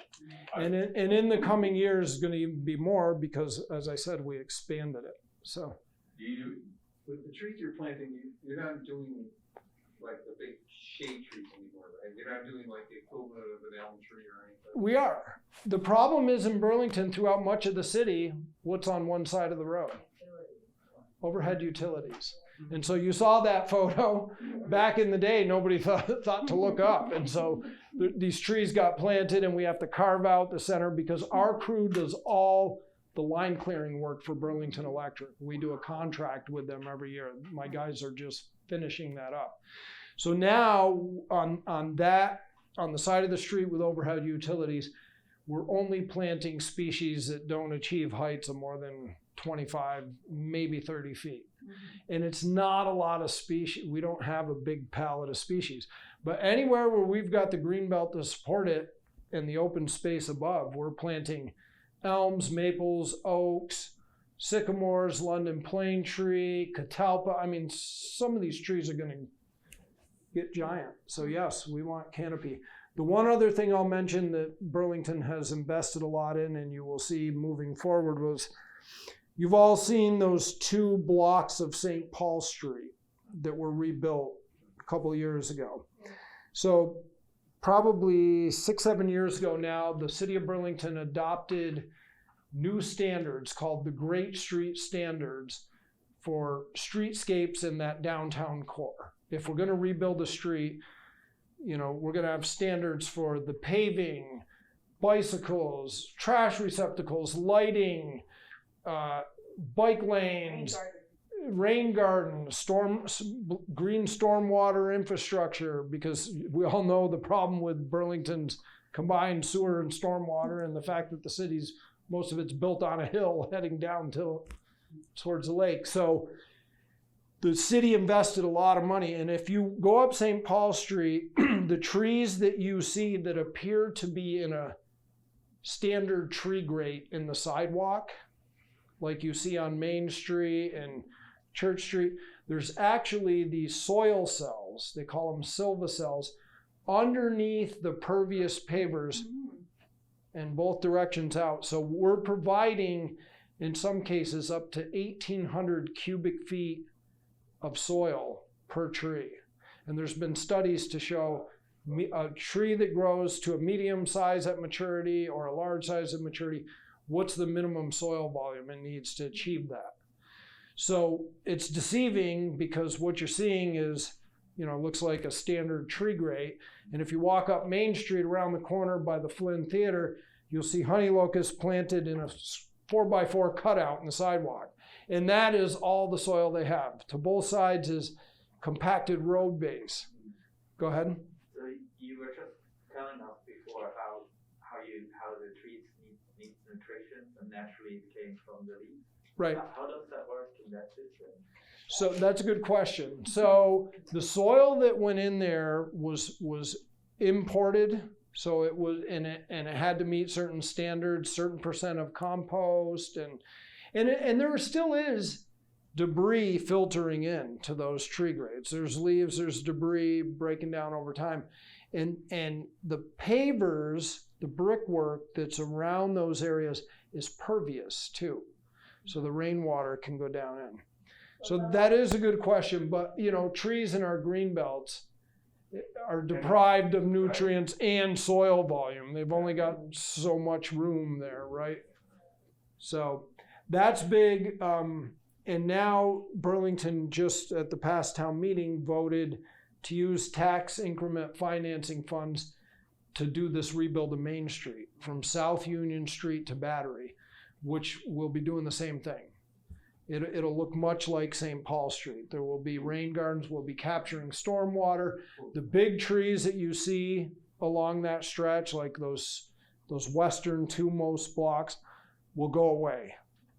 And there will be trees planted in these rain garden settings and in these soil cells for the future. If you've ever noticed that last block on the south side of Main Street heading towards Battery is all ash trees, which are going to go away anyway.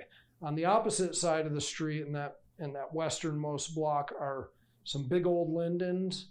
The ones closest to Battery Street, we lost 2 in a storm a couple of years ago. The ones uphill are declining because the green belt there is heavily compacted because of the parking configuration. So all that gets addressed in this new concept. And then when and if the hole in the mall is ever constructed, the street surrounding that will get the same sort of treatment. So that's a big commitment because, you know, otherwise where do you put trees in the downtown core? There's very few green spaces. There's no, on private lots, there's no green space to grow trees. So. You folks plant the shrubs and the bushes too? So St. Paul Street, the trees were planted by a contractor. I oversaw that tree planting, but our Parks Department took on the planting of those rain gardens. The upkeep of them right now is under contract with a maintenance company. Well, I meant in general throughout, you know, like at the waterfront. Oh, we do all that. We do all the landscaping too. Man, it is so beautiful at the waterfront. I gotta compliment you because when they start flowering, those, you know. Oh, the rhododendrons. Are unbelievable. It's just breathtaking. It's that beautiful, I think. And so City Hall Park, we did all in-house too. That was not the intention at the beginning of that project, but because of the delays and everything, it drove the costs up. And so we really wanted to move forward. Yeah, So nice job on that, really. yeah, so How do we feel about City Hall Park now? I think it's a huge improvement. I mean, for me, that space was absolutely depressing to walk into.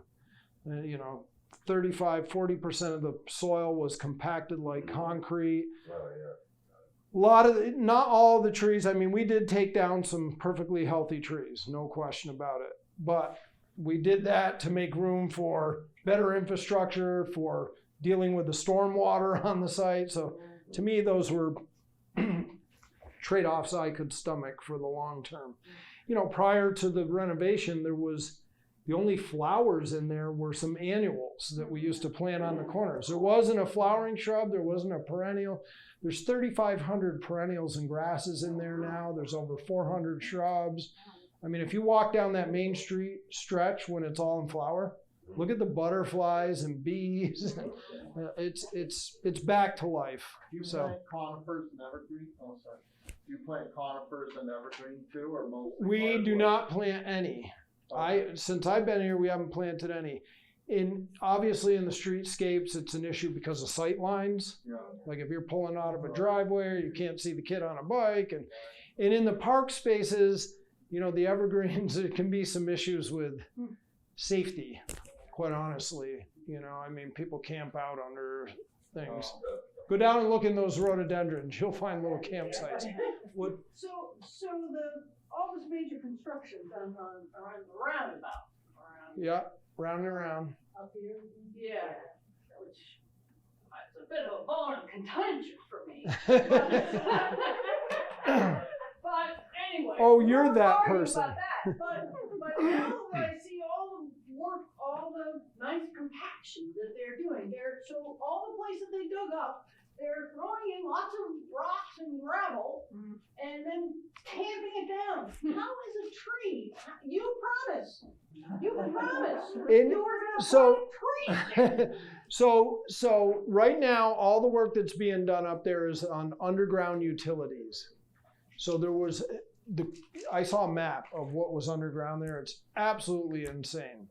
Water lines, sewer lines, gas lines, it's just a spider web network.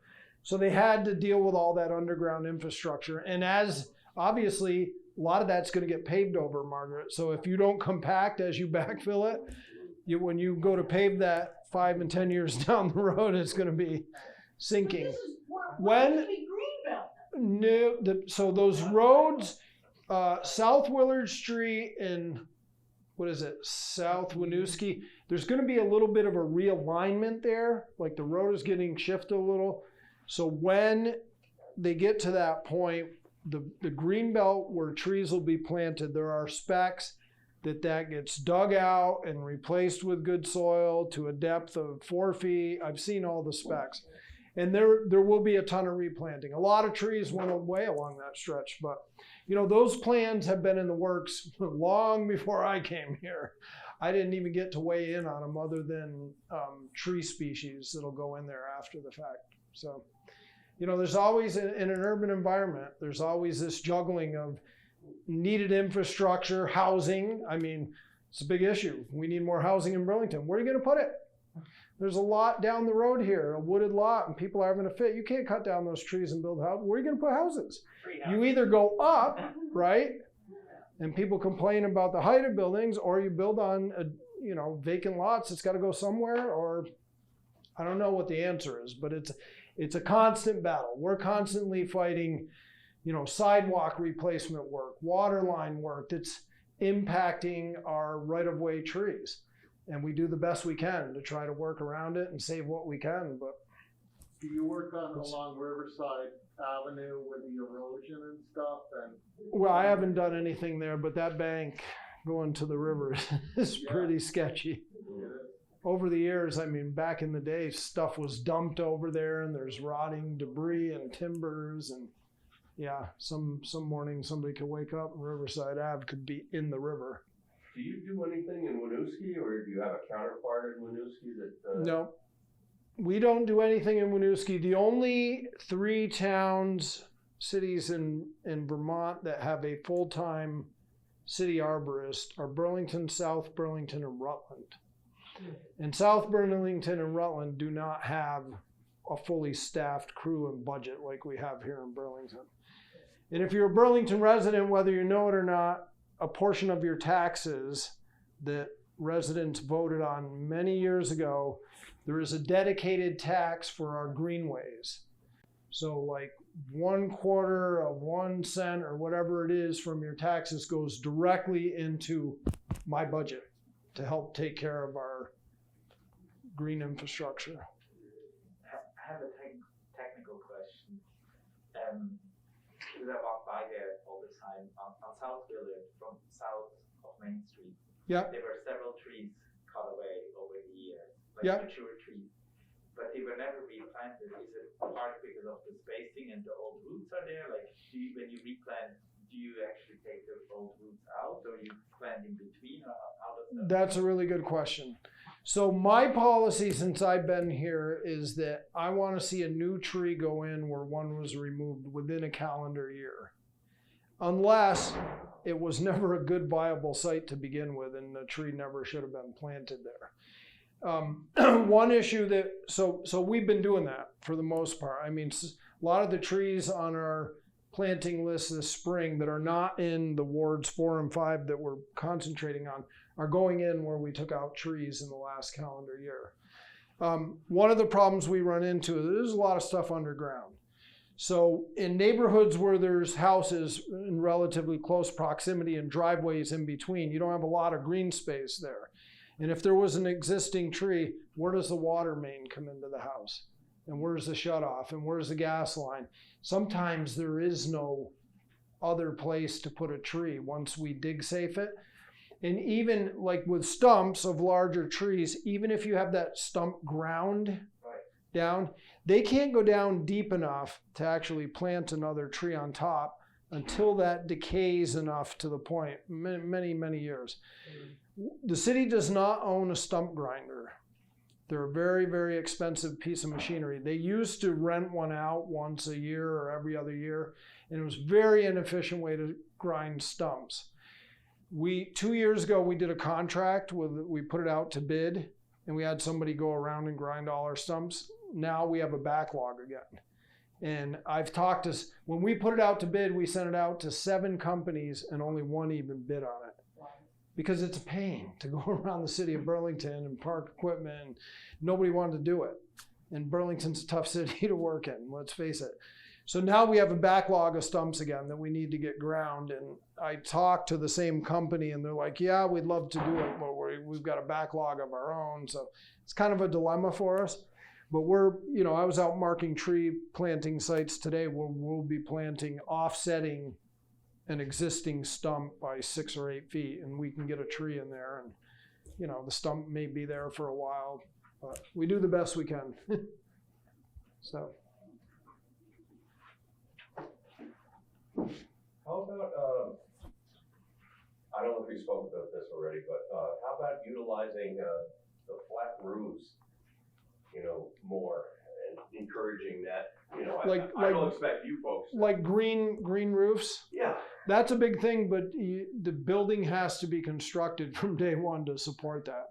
It's a huge amount of weight. It's a special membrane. It's a pretty complicated process. Yeah, I'm not sure, but according to people that were presenting on a show I saw on TV a couple of times, there's ways to mitigate that weight problem, and so a lot of the thoughts about, we can't do that here because it's way too much. A lot of that can be mitigated, I think, so that, and I've actually seen some, in town here, and I'm not talking about gigantic, oaks or something, but certainly bigger bushes and shrubs and things like that can be used, I think. Maybe. Yeah. Well, do you recall they put roof gardens on the top level, above the top level of the parking garage at the airport, and then nobody took care of it? Right. They do require some maintenance. Yeah. And very expensive. Yeah. Champlain College has, some of that going on, a couple of areas, I believe. So I'm sitting here thinking about how fortunate Burlington is to have your department and the money to run your department and have Yeah. to do things for us.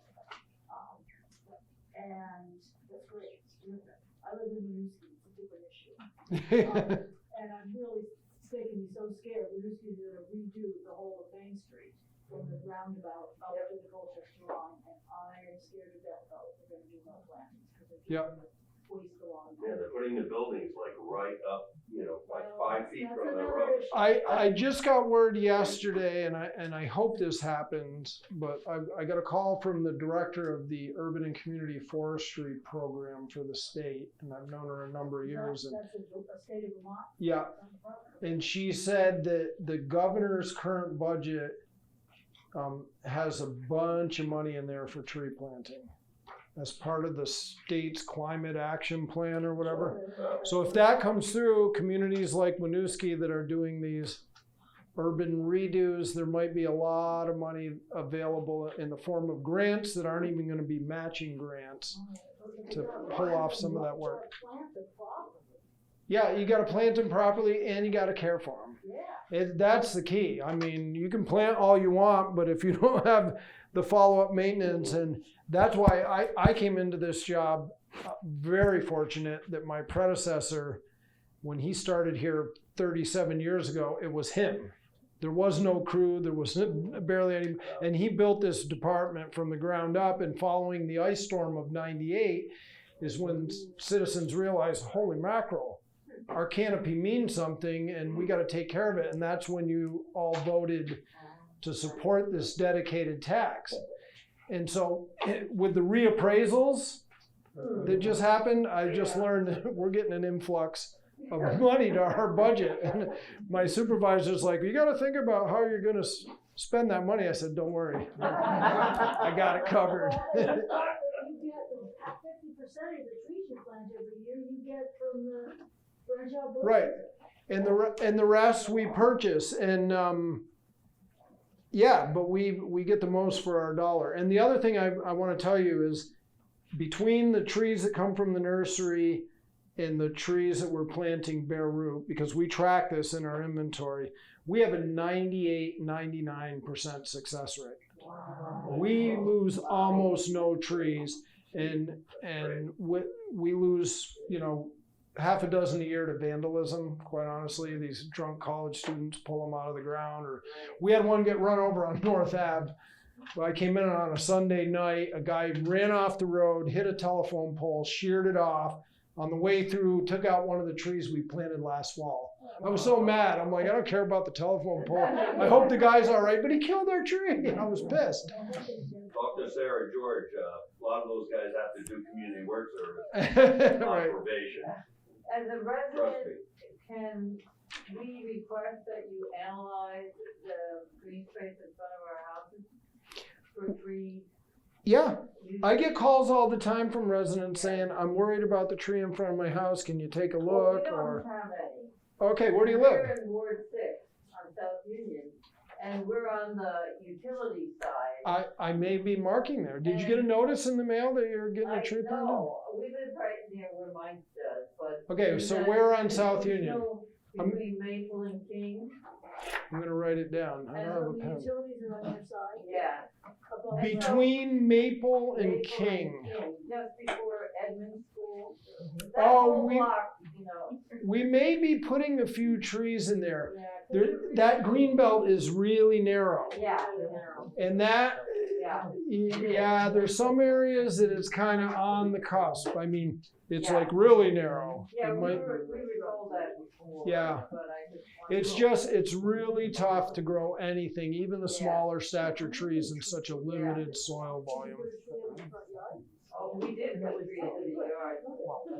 Yeah, and the other thing we've done over the years is, there's some neighborhoods in the New North End that have some of these side streets where they have these 18-inch green belts, and we've actually planted trees on front lawns instead. Yeah. We call it an easement tree. We make you sign a little agreement, and we're happy to do that because we want canopy. Yeah. And if it makes more sense long term You know, if the tree in the 18-inch strip might grow 5 years and not do much and then die, as opposed to having a front lawn to grow on and cascade out over the street and sidewalk, we'd much rather plant it there. Some of the, like the utility poles on my street, a few years ago, the power company, somebody came through and took the old poles out and put in much taller poles and raised all the wires. So Yep. that allows a little bit taller trees.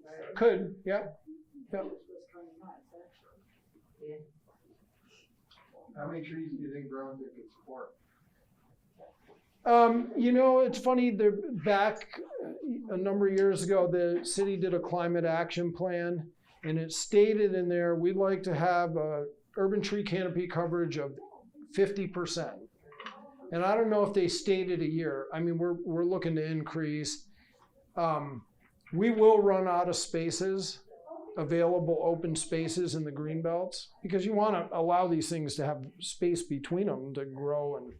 And we'll always be removing trees, so we'll have those to replace. But again, the opportunities to increase canopy are going to be on private properties. So encouraging people to put a tree in your yard if you got space in your backyard. So how many trees could it support? I don't know. It's funny, that climate action plan said in order to achieve that goal, we would need to plant, and I remember this, 588 trees a year. And I'm like, where did they come up with that number? And I actually researched minutes of these meetings. I talked to people who were on the committee. I talked to my predecessor. Nobody knows where this number came from. And meanwhile, they were continuing to only plant 140, 130, 140 trees a year. So we're upping our game and doing what we can. But, you know, the other thing is we don't want to plant more than we have the capacity to care for and get through that establishment period. Because a lot of communities, you know, they get all this funding and they get a bunch of volunteers, they get all excited and they put the trees in and there's no plan for ongoing maintenance. And that's a recipe for failure. So. Thank you. Thank you. You're welcome. Thank you very much.